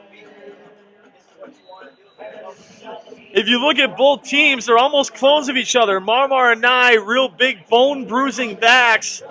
And Nye is really proving to be trouble for this Osseo defense. Coming onto the field for the O-line is Holden Baker, one of the ends, along with the D-tackle, Tawawanta. Wilbur out of the shotgun again. One wing to his left, two receivers right, one left. Nye, his setback. 3 down linemen, 5 rush for Osseo, and Nye will get tripped up right away. Osseo has been pressuring their outside linebackers with the Mike mostly just staying in zone coverage. On that play, at least, the outside linebackers came on a blitz, halting Nye to nothing on the play, and it'll bring up 2nd and 10.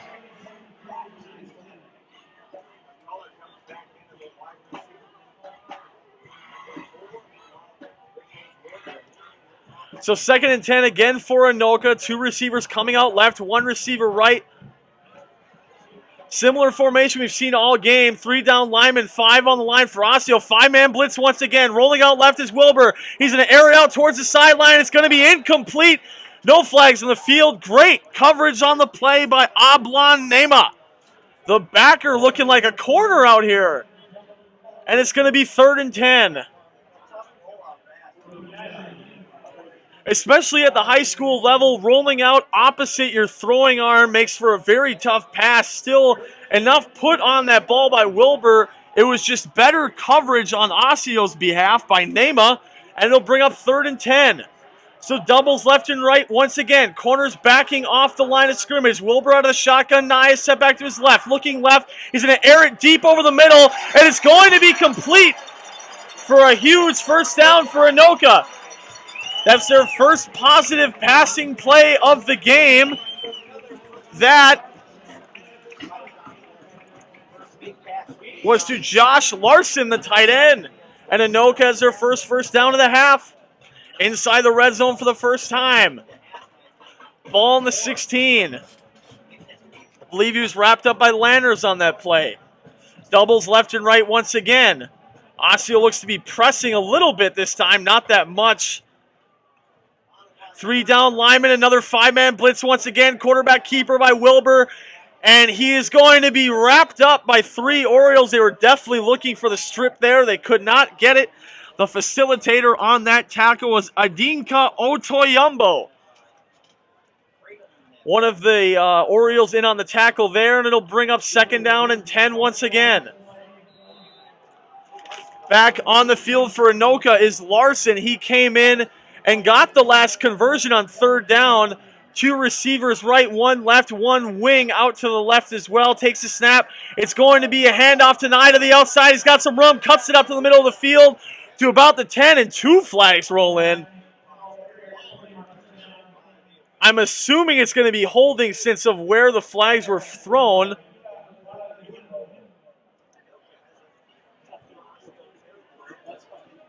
Anoka driving into the red zone here. This holding penalty will definitely push him back. That's what it's going to be. And they'll replay 2nd down.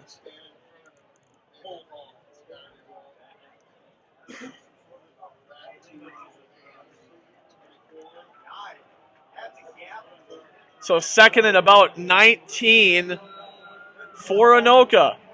Nye the setback once again. Don't think he's been replaced at all this game. Tight end left on the line is Larson. 1 receiver right. Wilbur out of the shotgun. Looking left. He's going to air it deep that way. And it's going to be incomplete. Intended receiver on that one was Darius Jones. Haven't said his name a lot today. So it'll be 3rd and long once again for Anoka. This is a huge play for Osseo's defense with about 7:46 to go here in the 3rd. Coming off the field is Larson. They sent another receiver onto the field. That's Judson Abler. And another big man came onto the field as well. So trips right, trips left, 1 right. Well off the line of scrimmage. Wilbur looking to throw. Airs it over the middle into the end zone. Incomplete. Well over his intended receiver, and that'll bring up 4th down. So Osseo with a great job of damage control. Anoka drove all the way inside the red zone. Holding a penalty pushed them well out of it. Ball is about the 24-yard line. We'll see what Anoka plans to do here. They will leave the offense on the field. Coming on for Anoka is Darius Jones once again.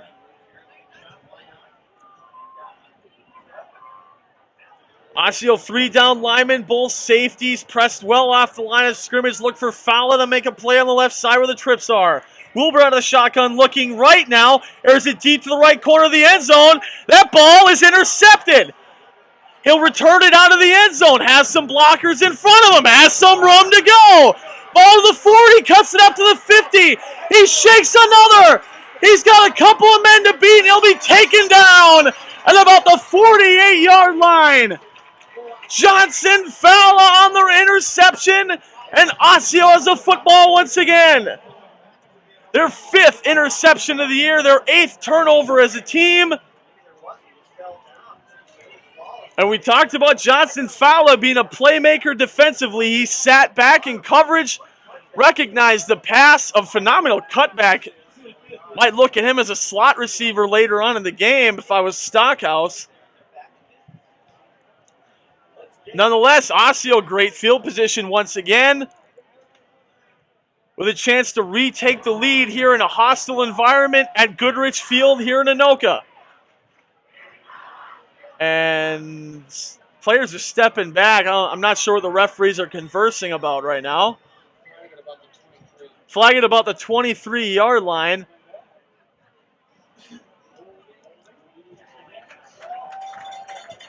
So it was a block in the back on the interception return. So Osseo will still have the ball, still be a first down. Osseo going to start at about the 22. Well, some more. And now I'm wishing he didn't take it out of the end zone. He'll be lined up at about the 12.5-yard line. So Osseo losing 8 yards instead of just keeping it in the end zone. Nonetheless, they do have the ball. They did turn Anoka over. And RL back on the field at quarterback, out of the shotgun, ace pistol set. Takes the bad snap, holds it up the middle. It's Marmar Hughes. He's shaking a couple and breaks through a couple more. Shaking and baking all the way to the 34-yard line. Rumbling and tumbling is Marmar Hughes for another first down. Another great carry from him again. So another first down for Osseo. Ekior, the tight end, lined out right. Harmon to his left. One receiver left as well. Out of the shotgun, pistol ace again. It's going to be a handoff again, up the middle. And he'll roll for about 6. Nash Jensen on the blocking there. Marmar finding his groove. Definitely been the offensive MVP for Osseo through the first couple of games of the year here, as we're just about halfway through the third quarter of action here at Goodrich Field in Anoka. Greg RL out of the shotgun once again, pistol set. 3 down linemen for Anoka. They're going to send 5, and he'll get wrapped up in the backfield. So once again, another successful blitz by Anoka. And it's going to make for third down. And about 6.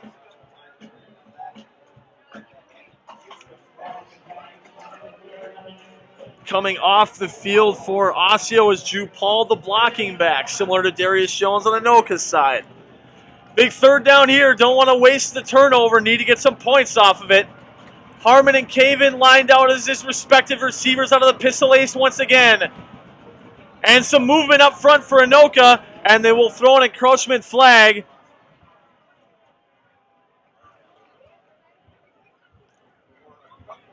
Neutral zone infraction on the nose tackle for Anoka. That is Ben Lathrop on the penalty. And Osseo gets a first down moving it to the 45-yard line.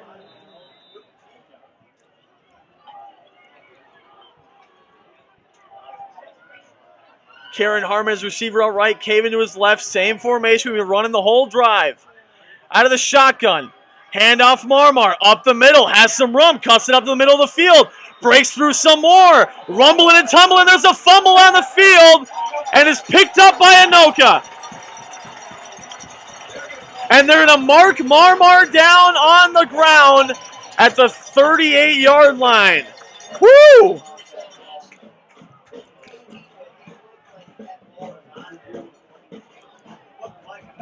It looked like his right knee hit the ground before the fumble.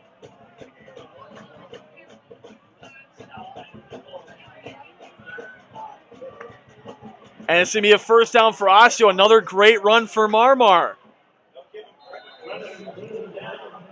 Giving him a break or not, it is a little wet field here. So definitely want to secure that football. I formation, right tight ends, receivers left and right. Marmar the setback, Drew Paul the fullback, Ekior the fullback. Play action, dump to Ekior, incomplete. Nearly intercepted on the play. On the coverage there for Anoka was Jackson Schroeder. And it'll be 2nd and 10. There's a player injured on the field. Officials timeout. 5:06 left to go here in the third. Both teams still have 3 timeouts to go. Osseo wheeling and dealing on this drive, trying to facilitate something. In his first year as official offensive coordinator, Royce Winford coming out to talk to the Osseo offense, plan what he would like to do.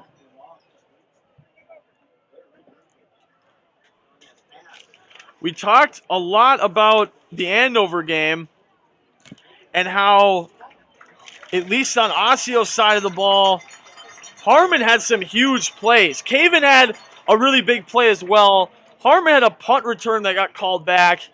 He is a very explosive player, and we really haven't seen anything to him early here in the third quarter. If I were watching it at home, I would definitely keep an eye on number 11 near the bottom of your screen.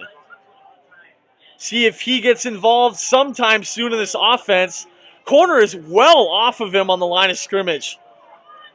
Pistol ace set again. Takes the snap. It's going to be a handoff up the middle, and he almost lost that football.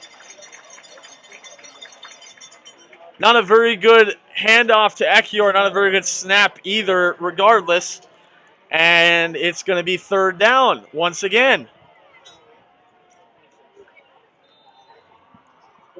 We saw Harmon get up and grab a pass earlier in the game. Wouldn't mind seeing that again. Crowd roaring here in Anoka. Osseo on his feet, both stands on their feet. Arella under center, receivers 2, 1 to the right. Play action, and he's going to throw it incomplete, be 4th down. Leakage coming from the middle of the line. And it'll be 4th down. On paper, especially heading into the season, a lot of people assumed, including me, that the O-line was going to be a strong suit of this team. And it's pretty evident 3 games in that at least pass blocking wise, it is very difficult to even give the quarterback time to evaluate his reads. And it's making for Greg RL's having a pretty tough time here. He's going to be sending Caven out right, trips right, 1 left is Marmar. Takes the snap, looking right, throws it deep to the left. Intended for Marmar Hughes, incomplete. Pass was broken up by Ryan Wesp on the play. And a great defensive stand by Anoka. Osseo's defense coming back on the field, 4:17 to go here in the third quarter.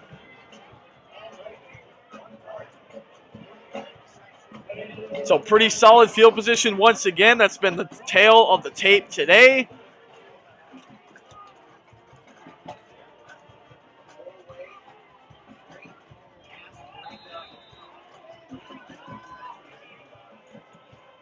Out of the shotgun again. I don't think Wilbur's been under center at all today. He'll take the snap. It's going to be a handoff to Nye. Cuts it to the outside. And he's got some room to run, and he'll rumble and tumble for a first down.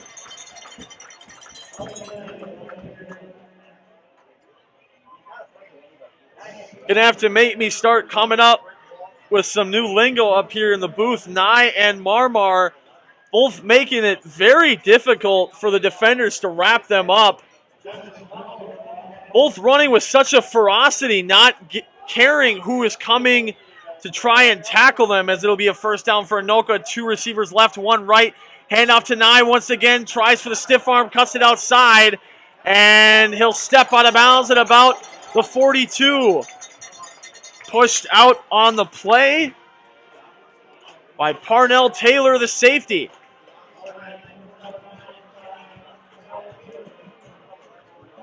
Ball on the 44. And it's going to bring up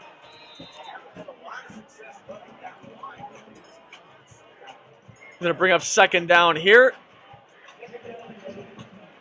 Nye really fast for his size, too. It's just making it nearly impossible for any of these Orioles to wrap him up. Going to need to start seeing some gang tackles out of them here. Some press coming up top of the screen. Wilbur out of the shotgun. Read option. Hands it off to Nye up the middle. And he's thrown down. Suplexed almost. Nice tackle on the play by Parnell Taylor. 2 plays in a row. Trying to make a name for himself. You certainly have, young man. Now just get him behind the line of scrimmage. Ball on the 42. It's a first down for Anoka. Coming onto the field for Anoka as well is going to be Micah Madyon, number 83. He'll be lined up right at wide receiver. 3 down linemen for Osseo. Some pressure coming from the right and the left. It's going to be a 5-man blitz for Osseo. Quick bullet out to the sideline. And it's going to be caught for a first down and a little bit more as he shakes a tackle. Gets it to the 31. That was Josh Larson, a familiar name we heard near the end of the first half. Landers on the tackle. Another first down for Anoka. They're wheeling and dealing here with 3.5 to go here in the third quarter.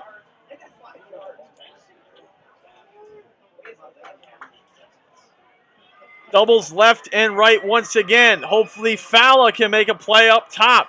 They're going to not throw it towards Falla's side. I think that's incomplete. And it is, and it'll bring up second down. Ever since Falla had his interception in the back corner of the end zone, they have not thrown the ball to the right side at all. And coming onto the field for Anoka, number 83, Micah Madyon, and Bryce Ellers coming on. 2 receivers right, 1 left, 1 tight end right as well. Wilbur out of the shotgun, 3 down linemen for Osseo. Some pressure coming, only 3 blitz. Nye on the run, cuts it to the outside, has some blocking, rolls all the way inside the red zone.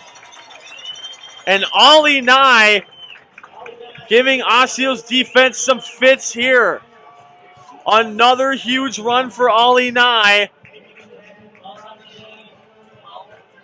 And I don't think I've seen him come off the field yet.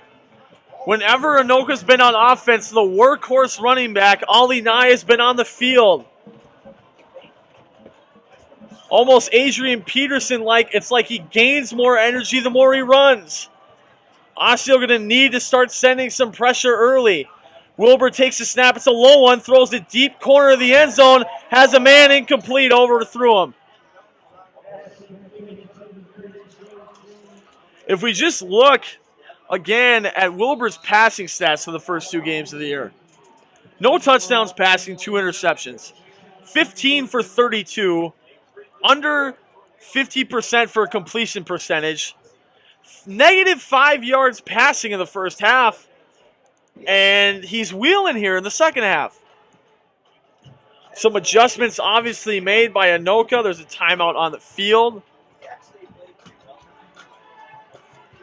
Timeout is going to be charged to, again, your brilliant broadcaster did not look at where the officials signified, so I'm staring at the scoreboard waiting for the timeout to go down. 2:07 to go here in the third quarter. Still got a chess match here. Anoka starting to come out with the momentum here. It's going to be 2nd and 10 when we come back. And here they come right now. No surprise, Ali Nye is on the field. At least on Osseo's side defensively, Tawawanta and Holden Baker have been forcing a little bit of pressure, but we need, the main thing you want, especially with a mobile quarterback, is for an almost QB contain rush. So the defensive tackle's almost playing a QB spy, and the left and the right end get through just enough so he has to force him up the throat of the defense, which the few times that has worked, it's really helped the Osseo defense, and it's forced some 3-and-outs and some punts. We just haven't seen that pressure from the front three for Osseo, which is why I'm assuming we're going to start seeing some more pressure from some inside backers, or the outside backers, like Obi Neba and Ace Nevalangesi, the seniors. As Wilbur comes up, you guessed it, in the shotgun. 2 receivers left, 1 right is Larson. Nye, you guessed it, in the backfield is a setback.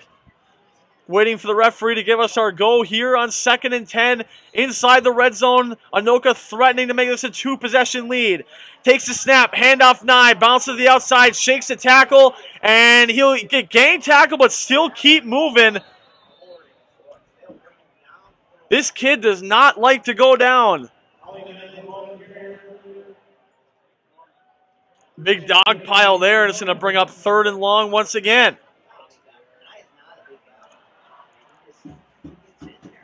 Nick Norman and Nolan Melichar on the tackles there. Bringing up 3rd and long. Nolan Melichar has made a lot of tackles this year. It's just the first time I've looked at my play sheet, so a good tackle by him. 2 receivers right, 1 left. Wilbur in the shotgun with Nye as his setback. 3 down linemen for Osseo. No pressure coming from the backers. They send 2 deep corner of the end zone. It's going to be caught, and it's going to be a touchdown for Anoka.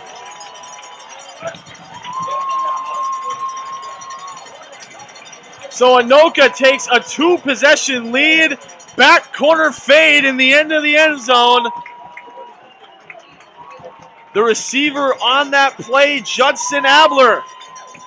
And Anoka takes an 11-point lead with 1:12 to go here in the third quarter.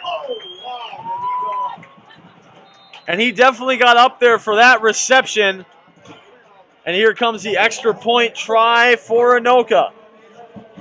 They missed their first one. There's the snap, kick is up, and that is good.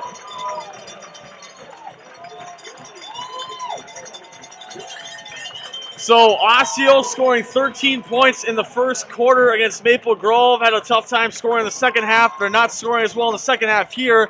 Anoka scoring drive there, 9 plays, 63 yards, 305 on the drive there. Another solid run by the Anoka offense, and we have to see if Osseo's offense can counter.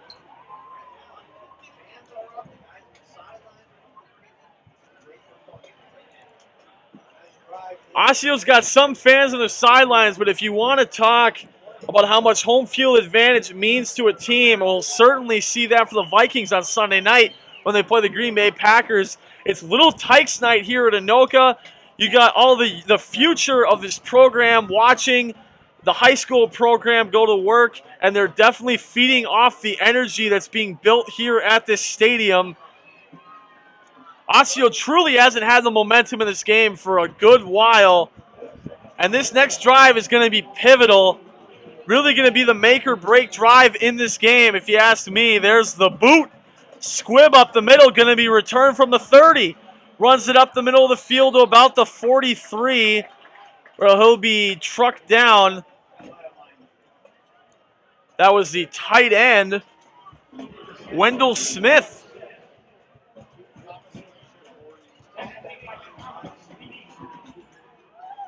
One of 3 juniors on this starting offense for Osseo. 3 sophomores as well. A very young Osseo offense definitely looking towards the future. Got to be fun for Stockhouse to think of the future, but for right now, they're down 12 points, and they need the present to start scoring. Under center is Arnell. The setback is Jupal. It's going to be a pitch, and it's going to be reversed to Harmon, and he'll get wrapped up to about the 20, 30-yard line.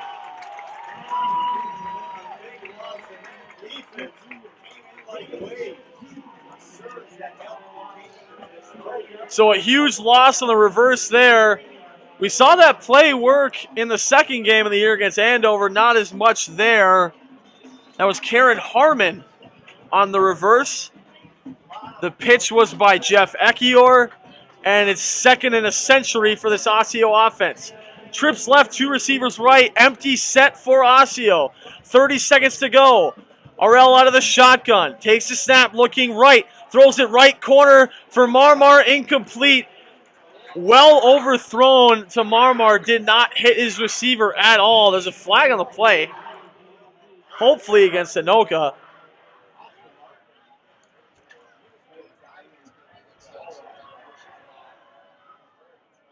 Personal foul on Anoka. So a huge break for Osseo. First down with 21 seconds to go. And grades here for Greg Arell through his first 3 quarters of action as a high school quarterback. Definitely has some room to improve, but he hasn't played a terrible game, and the most important thing is he has not turned the ball over. He'll be out of the shotgun, empty set again. 5 wide receivers for Osseo, plenty of room being given. Second down. Takes a snap, looking left. Now he's going to throw it that way. Caught by the tight end. Bounces out of his hands, so it will be incomplete. And he'll bring up third down with 16 seconds to go here in the quarter. Wendell Smith, the tight end, the intended receiver on that play. We talked right when Osseo got the ball. Huge drive for Osseo here. Need to get back in this game, cut it to a 1-deficit score heading into the fourth quarter. They're down 12 right now. Third and about 4 for Osseo. Marmar lined up right along with Jupal, Ekior, Smith, and Harmon.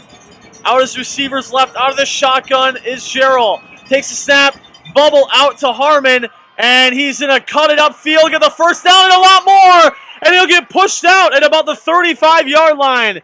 A huge first down for Osseo. Harmon with another huge play. They marked him out a lot faster than I thought he did. I thought he had a little bit of room to go there, but nonetheless, first down Osseo, ball on the 42. 8.5 seconds to go in the quarter. Osseo going to try to get this play off. Stepped out of bounds. Of course, he'll get the play off. Elite broadcasting up here. Trips right, 2 left, out of the shotgun. Empty set once again. Takes the snap, looking right. Throws it over the middle. Caught by the tight end, Smith. And he's going to bully his way for a first down. Wendell Smith, look at you go, big man. Rolling for a first down for Osseo. And just like that, Osseo's got some momentum heading into the final quarter of action, but Anoka does have the lead.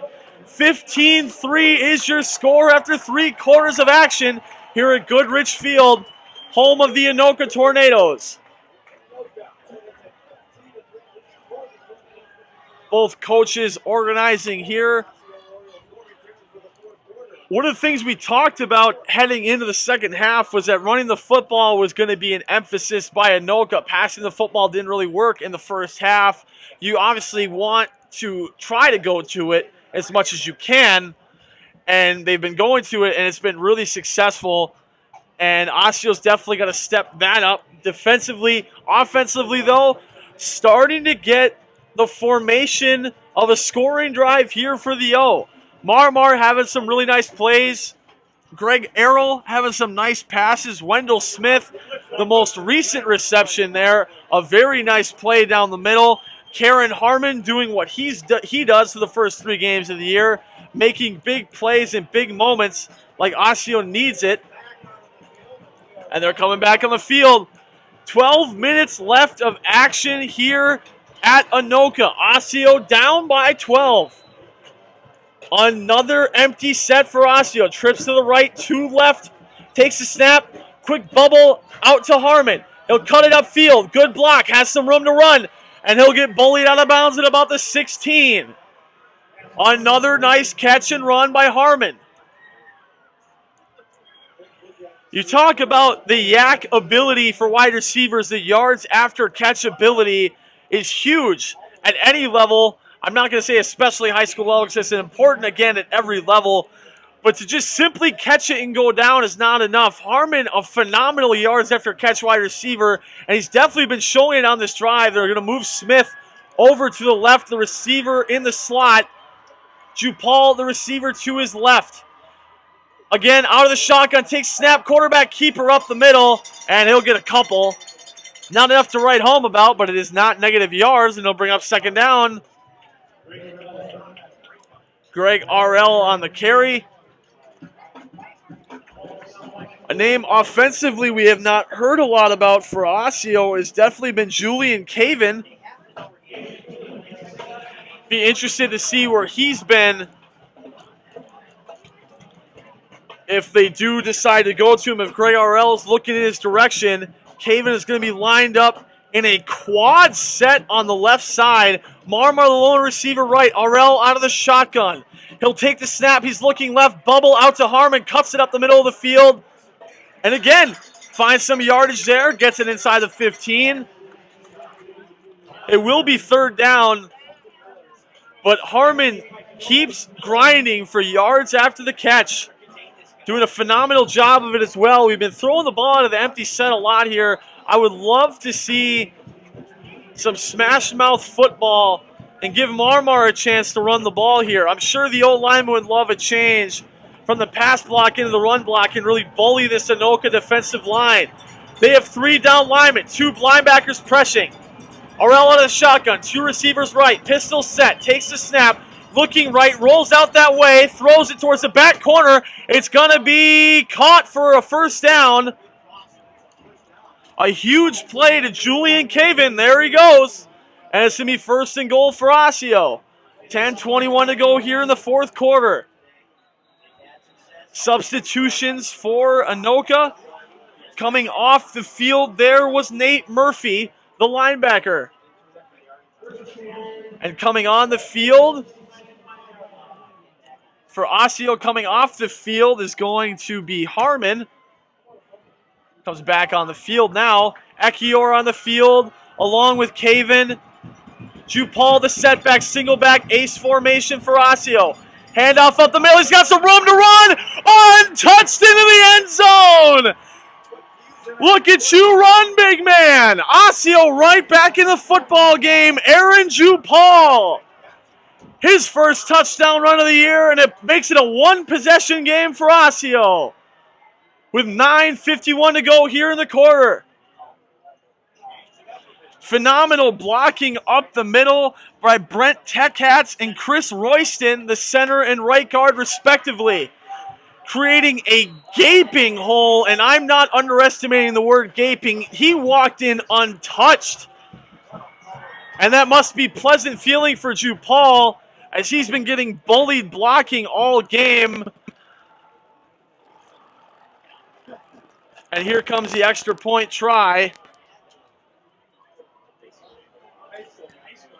They're going to go for 2. 1 receiver left, 1 receiver right. Single back formation for Osseo. Takes this. It's going to be a play action. He's on the run. RL's going to try to cut it up the field. He got it. 2-point conversion for Osseo is good. And Osseo cuts it to a 4-point game now. For all of you wearing headphones at home, I'm going to cut my volume down. Things are definitely facilitating here for the Osseo offense. On that drive, 10-play, 58-yard, 3-minute and 17 drive for Osseo. Ended up by the touchdown run by Jupal and the 2-point conversion by Greg RL, his first scoring play of the year.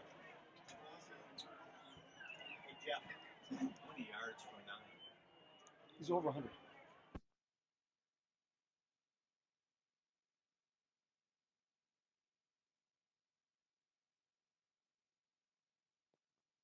So Osseo coming out to kick the ball. Anoka will receive. We have 9:51 to go here. And of all the sports, if you want to talk about what momentum is most important in, it's especially football. And when you take it out of a home crowd, it really ignites your team. So Osseo has the fire underneath them. Crowd jumping up and down. Diener to boot this one away. And it's a squib up the middle. To be returned from the 10. Up the middle of the field is Wemp. He cuts it to the 30 to the outside. Gets bounced at about the 32-yard line. That was Parnell Taylor on the tackle. His third announced tackle by the broadcaster in the booth. I'm sure he's had a lot more than that. Parnell again making a name for himself here. Always good to hear names that you don't hear about every game make plays. Just good to hear help coming from all over the team. Doubles left, one receiver right. Out of the shotgun is Wilbur once again. Takes the snap, rolls out, shakes the tackle. He looks to throw again, airs it midfield, and it's going to be intercepted by the Osseo Orioles. What a play! Johnson Falla, have a game, sir. His second interception of the game. He'll be kicking back in film tomorrow. What a job once again, bodying the much larger receiver Larson on the play. It feels like a home game right now. Osseo with the ball once again. 9:35 to go in the fourth quarter. Offense was not present at all in the first half, and they have the ball here once again in the second with a chance to take the late lead. Osseo coming out of the field. Caven, Jupal, Harmon, the receivers out left. Smith, the tight end set out right. Greg RL out of the shotgun. 3 down linemen for Anoka. That's all they will send. Throws it deep left, and it's going to be incomplete. Ball aired out just a bit too much for Caven on the play, and they'll bring up second down. At any level, I mean, we've been hearing about it a lot just as Vikings fans here in Minnesota about Teddy Bridgewater, the deep ball. At any level, the deep ball, very difficult to complete. And in his first game, Greg RL has been efficient, but he has definitely struggled with the deep ball early in this game and now late as well. He'll be lined up in a shotgun empty tray once again. Corners pressing towards our sideline. Takes a snap looking right, throws it corner, and it's going to be caught for about a 9-yard gain. That was Martilius Hughes on the reception. 9-yarder, and he'll bring up third down. And if I were a betting man, I'd say this is going to be a handoff to somebody. I see Ekior on the field. Wendell Smith, the tight end, on as well. Marmar, the single back in the backfield. Osseo, the tight end on. Jupal on the line as well. 3 down linemen, 5 blitz for Anoka. It's going to be a run up the middle, and it's going to be a first down for Osseo. Roll them chains, 9:21 to go. Osseo rolling on the other side of the 50 now. Marmar bullying his way through the pile. Again, great pressure from the center, Brent Tekatz, and the guards, Scott Christopher and Chris Royston. Shotgun set again. Harmon, Ekior, Caven, the receivers out left. Wendell Smith and Marmar out right. Takes the snap. He's looking towards Smith. Airs it deep to Marmar. Way past the line. Fell at about the 9-yard line. Well past Marmar on the play. And they'll bring up second down. And again, there's that deep ball. And there's another deep pass.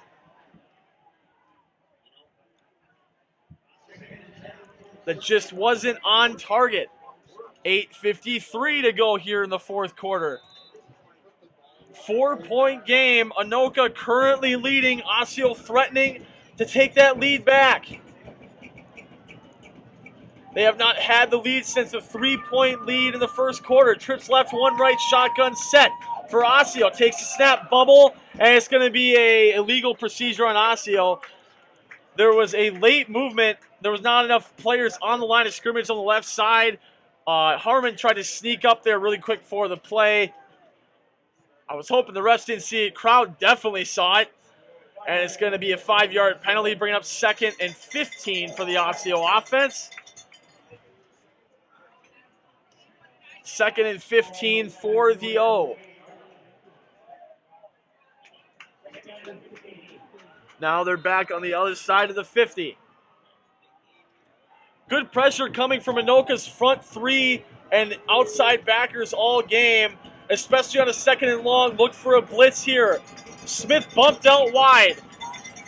Akior is set back. Shotgun set for Errol. Will take the snap, rolling out right. Throws it towards the sideline, incomplete. He got hit really hard on that play, and he's tough to get up. And there's going to be a late flag thrown in the field.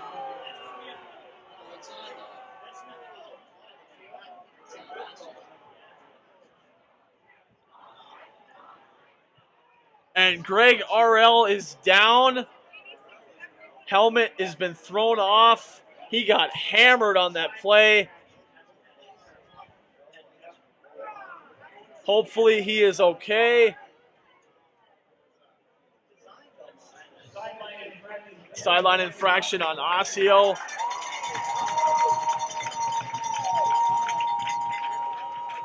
I believe that penalty is also a loss of down, so it should be 3rd and even longer.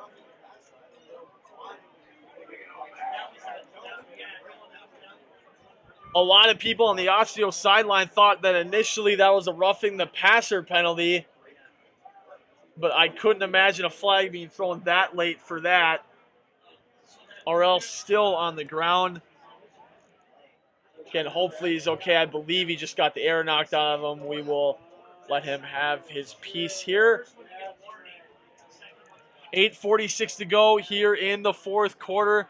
Again, if you would like to sponsor the broadcast, put your logo on the broadcast as well. This would be a perfect time for it. As RL comes off the field on his own strength, I definitely believe he just got the wind knocked out of him.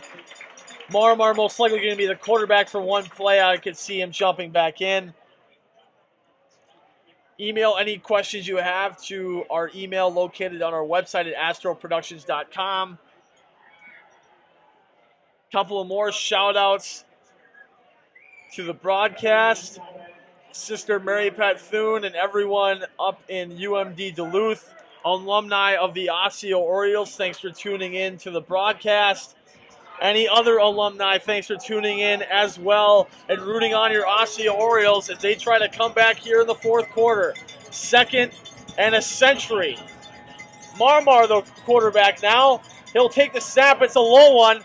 He's going to roll out right. Has nowhere to run. He's going to run the ball this time. Has some blocking out in front of him. And he gets it back to where we were before. Just short of the 50. And again, 3rd and long.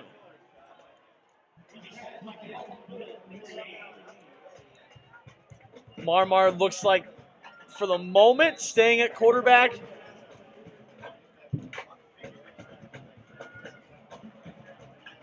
And here comes the punt team for Osseo.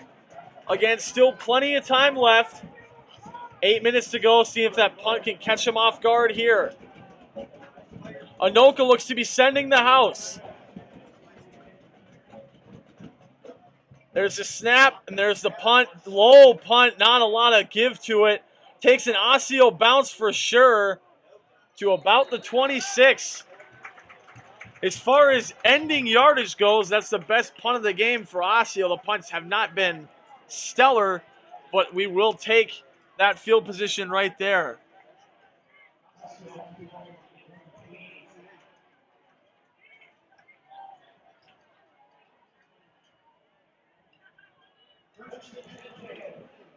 So 1st and 10 for Anoka. Coming onto the field, led by the senior, Jared Wilbur, the quarterback. He doesn't know what under the center is. He's out of the shotgun here. Nye, the setback. Look for a lot of Nye on this drive. There is Nye. Breaks the tackle already in the backfield. Bounces to the outside. He shakes off another one, and he will be eventually taken down on the play by Adinka Oitoyumbo. Big tackle there out of the sideline.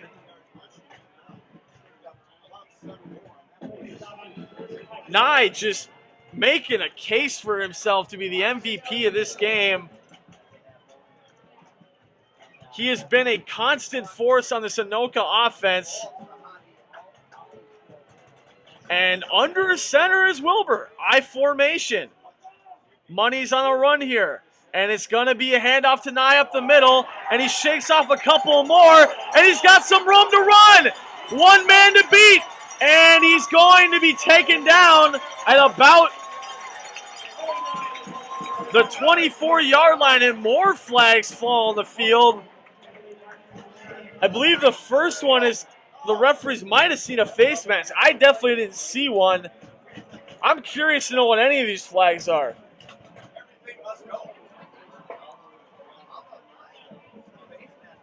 Pending run on Nye, a huge run there.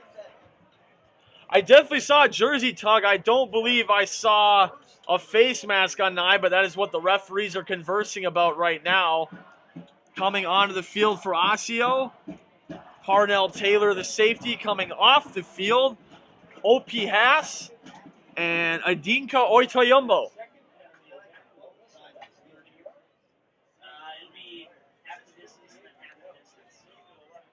So we'll see what the enforcement on these penalties are.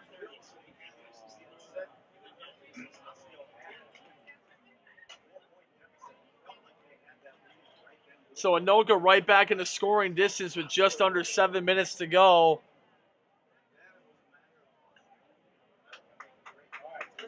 And it's going to be a face mask, personal foul on Osseo. And a personal foul on Anoka. So 1st and 10 for Anoka.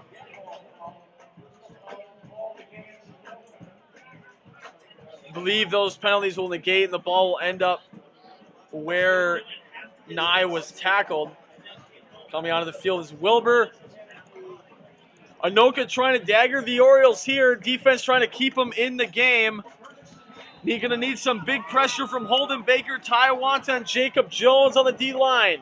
Outside backers providing some pressure. Safeties up as well. I formation.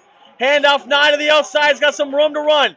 Cuts it upfield. It'll be torn down at about the 19-yard line.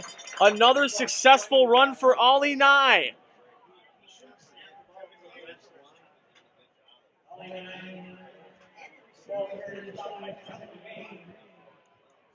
And coming off the field, the big bone-bruising tight end for Anoka, PJ Lombard.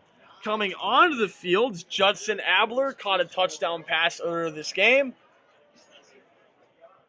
And it'll be an official's timeout for a measurement here. Looks like he might have enough. We will see.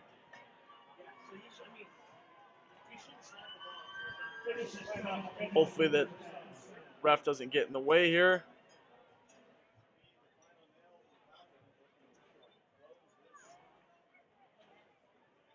And the ruling here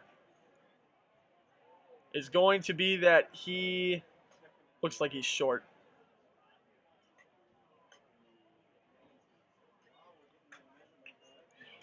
So they're going to bring it up all the way to the hash.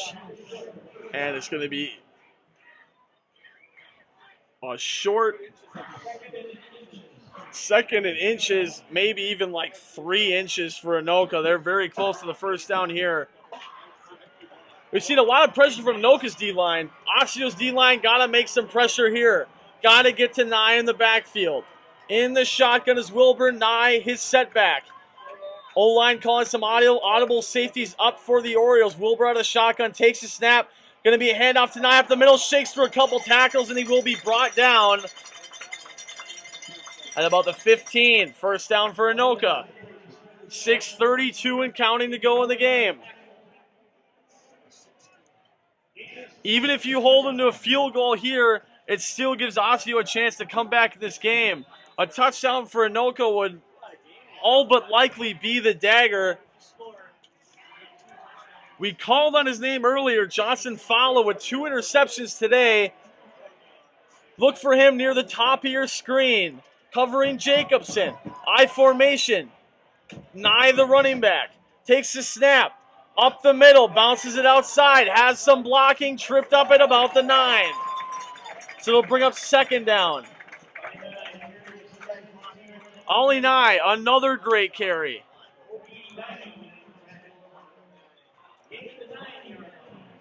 Have to venture to guess Ollie Nye near the century mark, if not a little bit over the century mark. A phenomenal game running the ball today for Ollie Nye, the running back for Anoka. I formation once again. They're going to keep pounding the rock. See if Osseo calls the blitz here with the led by the Mike backer, Adam Lanners. I form again. Handoff Nye. Going to be met in the backfield. A huge tackle on the play. That was Ace Navalangesi on the tackle. One of the captains for this Osseo Orioles defense. And it's going to bring up a huge 3rd and 4. Coming onto the field for Anoka, Dominic Jones. Coming off the field, David Barnett. Biggest play of the game thus far, just under 5 minutes to go. I formation for Anoka. Jacobson, the tight end left. Nye, the setback. Jones, the fullback. Handoff. And it's a botched handoff to Nye. And he's going to be wrapped up by the Orioles at about the 10. That was a really weird transfer from Wilbur there. And it's going to bring up 4th down. Field goal makes it a 7-point game. We'll see what Anoka wants to do. That is indeed who they're sending out. Field goal team on for Anoka, trying to make this a 7-point game.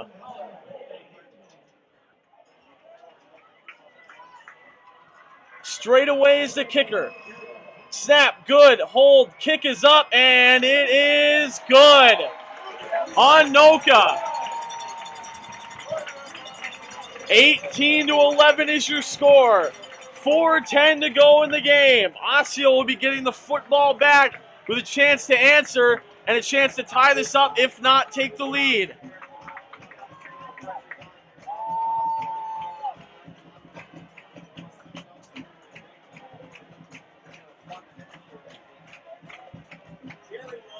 Definitely going to make for a really interesting finish here at Anoka.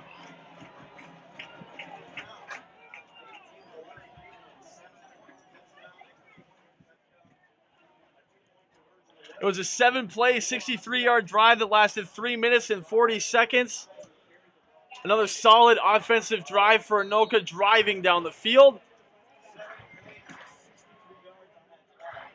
4 minutes, 10 seconds to go once again. A lot of fight coming from this Anoka sideline. Return team on for Osseo.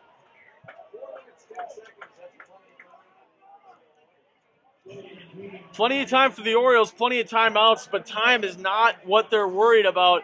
You definitely want to facilitate a scoring drive here, and the health of Greg RL is still in question.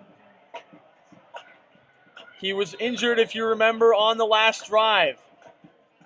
It's going to be a pooch to about the 32, and he'll just step out of bounds.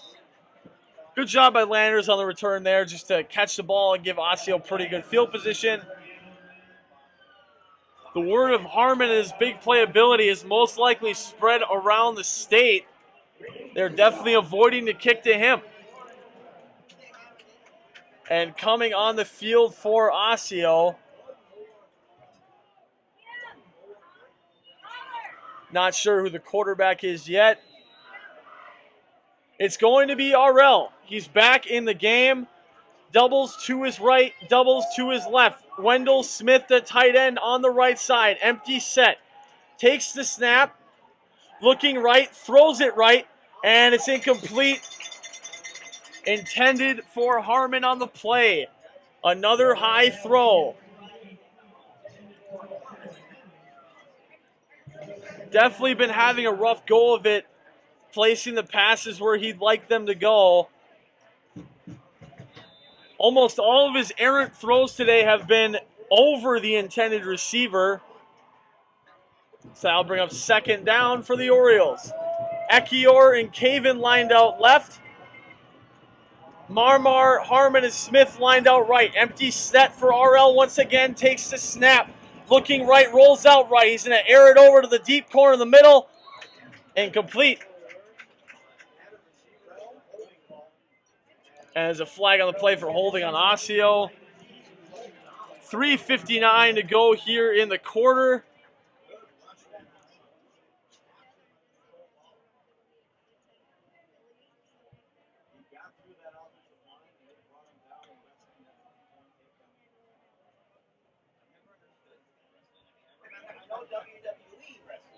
So holding on Osseo. Definitely going to hamper this drive. It's going to make it second and long. The cowbells are churning here in Anoka. Fans are on their feet. Crowd is against them, against all odds. Greg RL, the junior, on his first start, must lead this offense down the field. You can see the conviction in his eyes, setting the offense, getting him ready to go. Ekiyor is set back. RL out of the shotgun. Takes the snap, looking right once again. Airs it out to that corner to Harmon. Steps out of bounds for about a solid 6-yard gain. Bring up third and long still.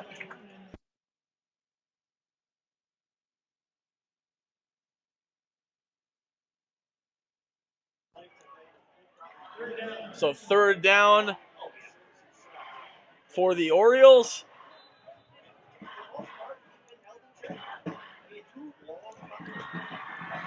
Osseo's offense, at least throwing the football, has been held in check. Running the football, different story.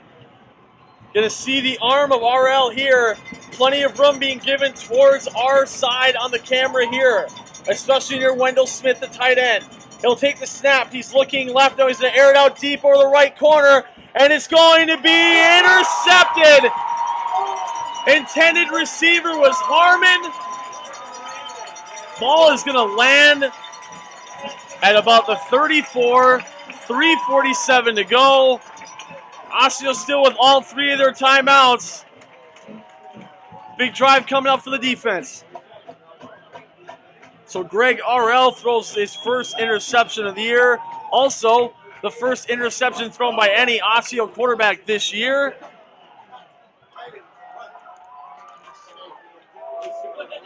So 1st and 10 for Anoka. 2 receivers left, 1 right. Wilder out of the shotgun. $10, this is going to Nye. Takes the snap. It's going to be a handoff to Nye. Cuts it up the middle. Breaks through a couple tackles. Has some room to run. To the 45. Breaks another one to the 30. Stiff-arming his man all the way down inside the 20. Have yourself a game, Ollie Nye. Bringing the Tornadoes inside the red zone. And inconsistent defense once again haunting the Orioles here. Down 7 to Anoka late. 3:37 and counting now for the Tornadoes. In field goal range. Osseo has to push them back here. I formation, tight end right is Jacobson. 1 receiver left and right to him as well. Takes the snap, handoff Nye. It's going to be a play action. Throws it deep corner of the end zone. Incomplete. Off the hands of the intended receiver on that one was Jackson Schroeder.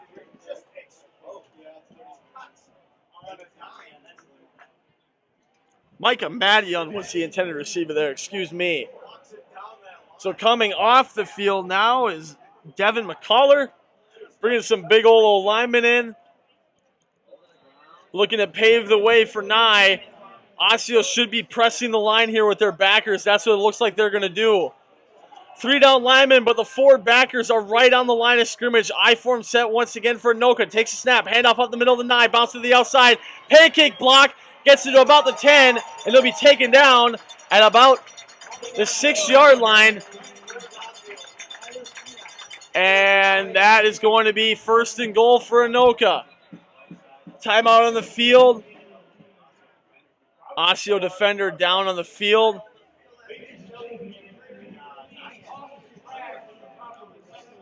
So Ollie Nye having a phenomenal game running the football.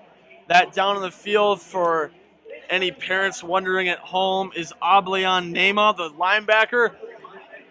Looks like he just got twisted up. I believe he should be okay. We'll know how he gets off the field here. But again, 3:24 to go here at Anoka, here at Goodrich Field. After a quiet second half against Maple Grove, Osseo put up 13 points. Came home to play handover, dropped 34 at a very efficient game, throwing and running the football. And now the main storyline of the game coming into Anoka, to a team that has allowed 41 points both of the first 2 games of the year, absolutely shutting the door. A bend, don't break mentality for the Anoka defense, and they've held Osseo in check, and that's pretty much the tail of the tape here today.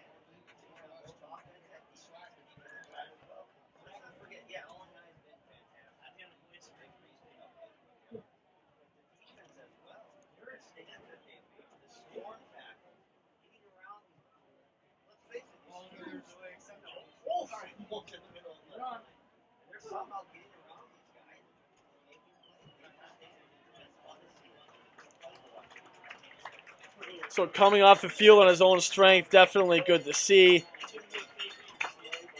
We will try to get an update to that heading into the game next week. But for right now, more pressing matters are at hand. Anoka knocking on the door to putting this game away. The one thing Osseo's defense has done these first 3 games of the year is force turnovers. They forced 8 of them. One in the red zone here would be huge. I formation again. Jacobson, the tight end, to his right. Ollie Nye, the setback, with Jones, the fullback. Refs are waiting on the play. Here we go. 3:19 and counting. Under center is Wilder. Takes the snap to Nye. Up the middle. And he's going to be met by some Orioles, and it'll be 2nd down.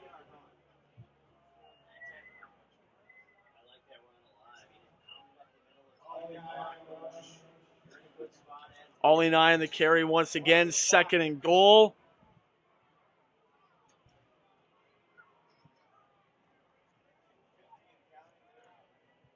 Both teams still have 3 timeouts to go.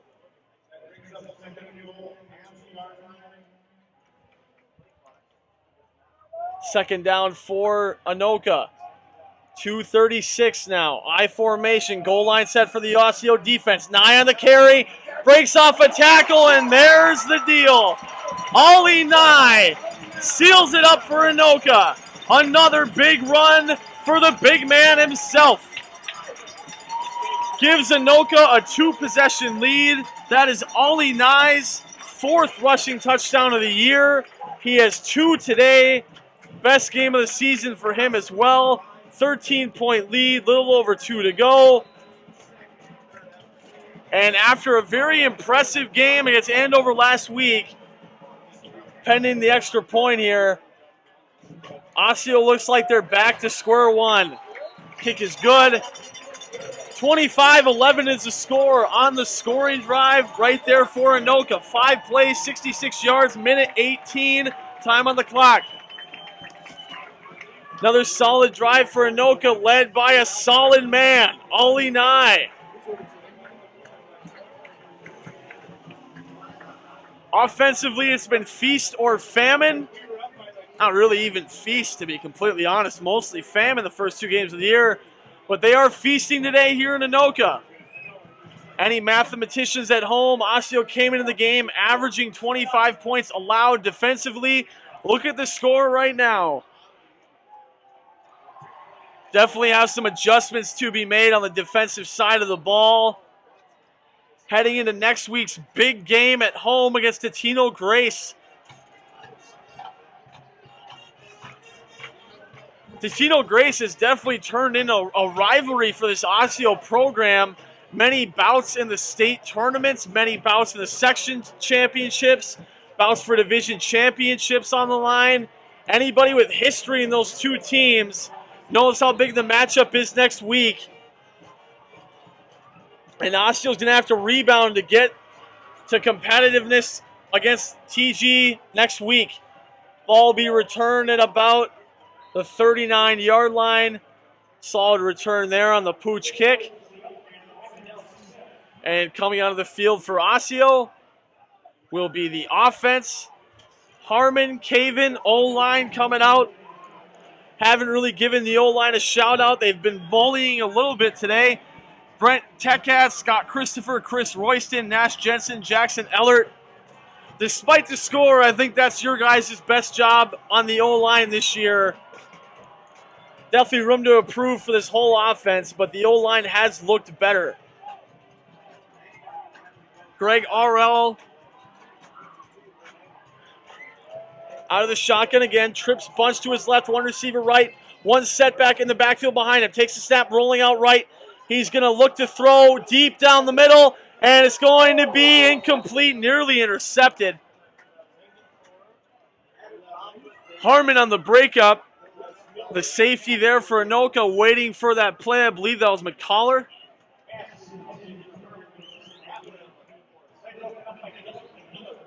Dalton Miller on the breakup for Anoka, 2:16 and counting to go here in the second half. Final waning minutes of the game here. Second and 10 for Osseo. Empty set. 3 down linemen for Anoka. Wouldn't be surprised to see a blitz here. Corners giving plenty of room to the wide receivers. RL out of the shotgun. Looking right, looks left now. Throws it to Harmon, has some room to run. A good block by Caven. Stiff arm gets it out to about the 48-yard line. And there's a player down in the field for Anoka now. For Anoka, down in the field, that is Trevor Hernandez, one of the defensive backs. Hopefully he is okay. He came off the field in his own strength. That's always good to see. 1st and 10, ball on the 50. Osseo with 2:09 left to work with. Down by 2 possessions. Need to have a little bit of urgency here, as they still have all 3 of their timeouts. Empty tray once again. Greg RL out of the shotgun. Takes a snap. Heavy blitz coming for Anoka. He's hit after the play. Errant throw. Nearly intercepted on the bobble. And Jackson Ellert, one of the team captains for this team, looked like he got his bell rung a little bit there. Staying on the field, tough kid. Again, one of the captains for this offense. 2nd and 10 for Osseo. Ekiart, Caven lined out left.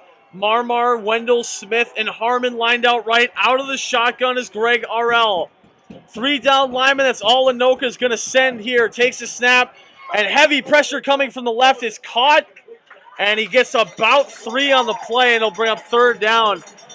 There's just been, I don't know, and Jackson Ellert comes off the field now. There's just been a lot of leakage coming from the left side of the O-line. So 3rd down here. Trips left to right. Empty tray again. Anoka trying to shut the door on an Osseo comeback. Looking right, throws it over the middle. Caught by Harmon for a 1st down. Cuts it upfield a little bit more. Steps out at about the 42-yard line. Harmon trying to keep his team in the game with his yak ability. Gotta love this kid. Harmon's having a great game. And coming off the field, another O-lineman for Osseo, Ellert, coming back on. Empty tray again. Greg RL in the shotgun. Looking left. Fires corner. Incomplete. Pass broken up. One of the leaders on that breakup there, Jack Hetrick.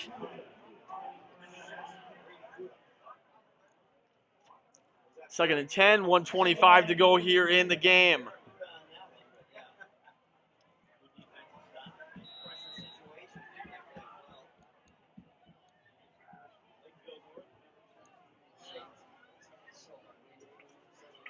So 2nd and 10 again. Osseo trying to facilitate something here. If they want to get back in this ballgame, they got to score pretty soon. Arell out of the shotgun. All out blitz coming from Anoka. It's going to be caught, and trying to bully his way forward as Marmar gets the first down. 1:19 left for Osseo. Still driving. Under center is Arell. Takes a snap, clocks it. 1:16 to go.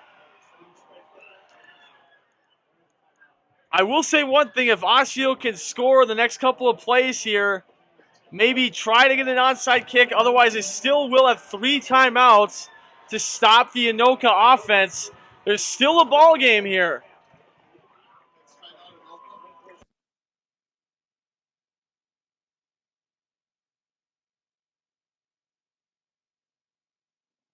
So Anoka will take a timeout of the play. That's their first timeout of the half.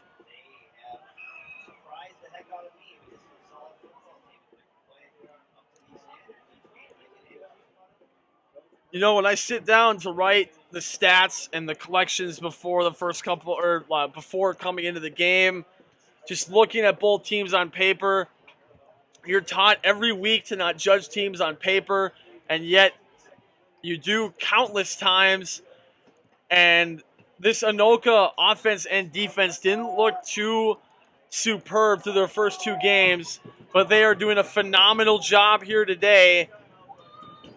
Osseo trying to show some perseverance on their half, trying to at least cut into this deficit and make this something to talk about in the final minute of the game.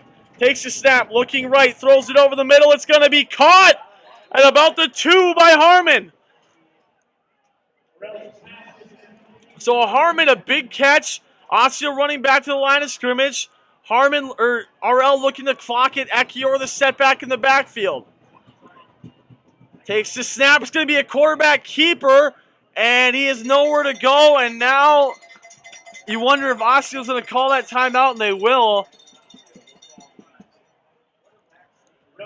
Clever idea. Defense expecting the clock there.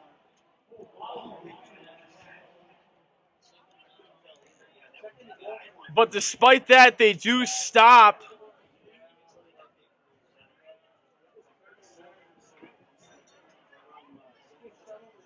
They do stop RL from getting in on that play. And Osseo has 1 minute to go here to make something interesting here. They have 2 timeouts left. Both teams have 2 timeouts left.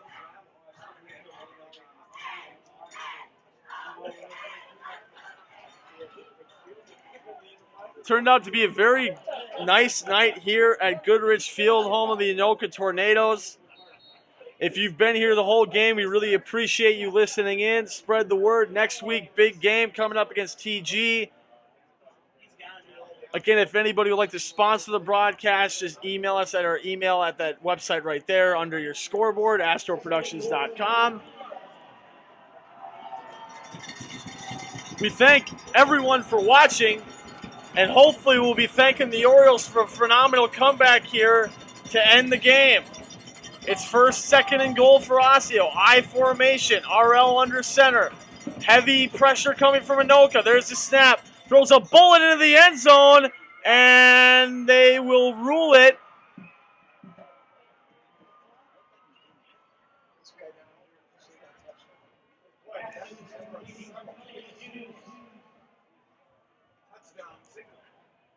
I have not seen the touchdown signal yet. The extra point team is out. I'm genuinely confused right now.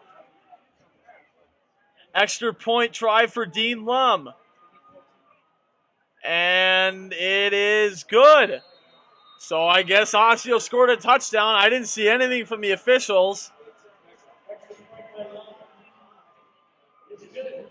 Kick is good by Lum. It's a 7-point game, 58 seconds to go. See if we can see some onside magic here. Everyone go get your Brendan Bostic bobbleheads out of your attics. We're going to need it here on this onside kick. 10-play, 61-yard drive, 1 minute, 24 seconds for Anoka on that one. Obviously, onside kick situation. Long, drawn-out drive for Anoka. Or for Osseo, excuse me.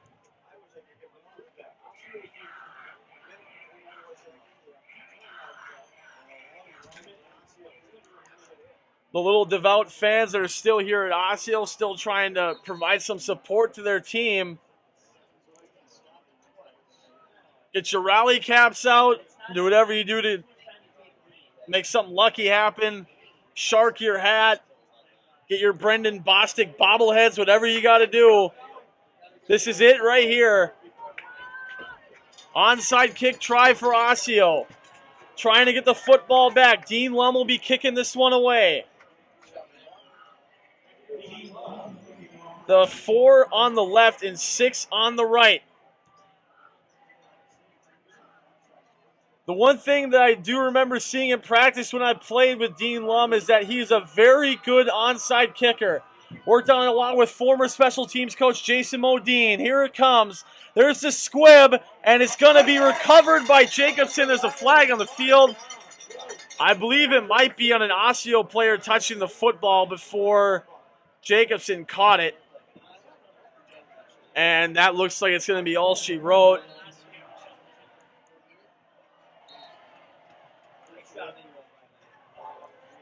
Pretty good kick by Dean Lum. Onside kicks definitely aren't an easy thing to do.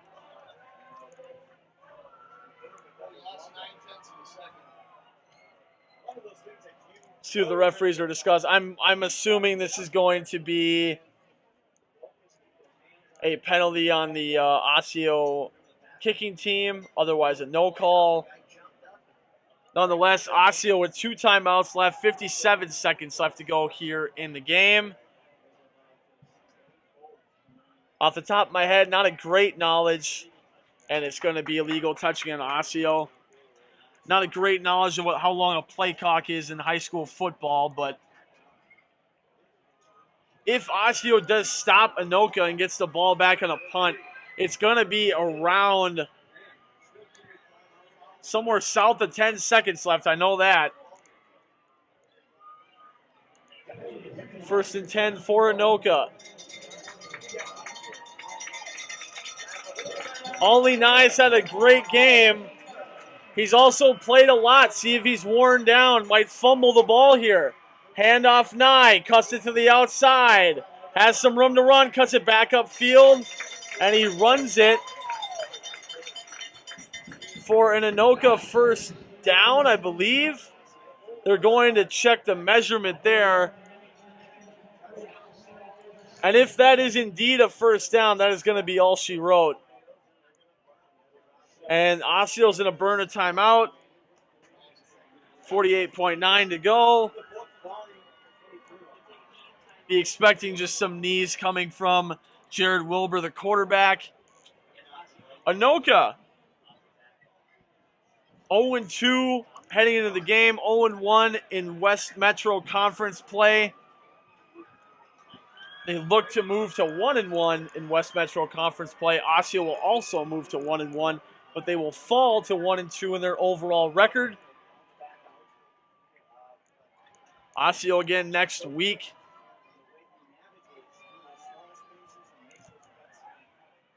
Osseo next week will be home, hosting the Totino Grace Eagles.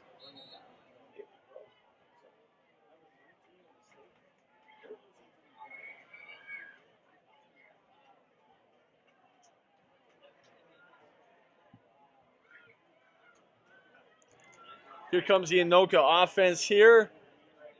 Just be expecting a couple of knees to send us home here. There's the knee from Wilbur.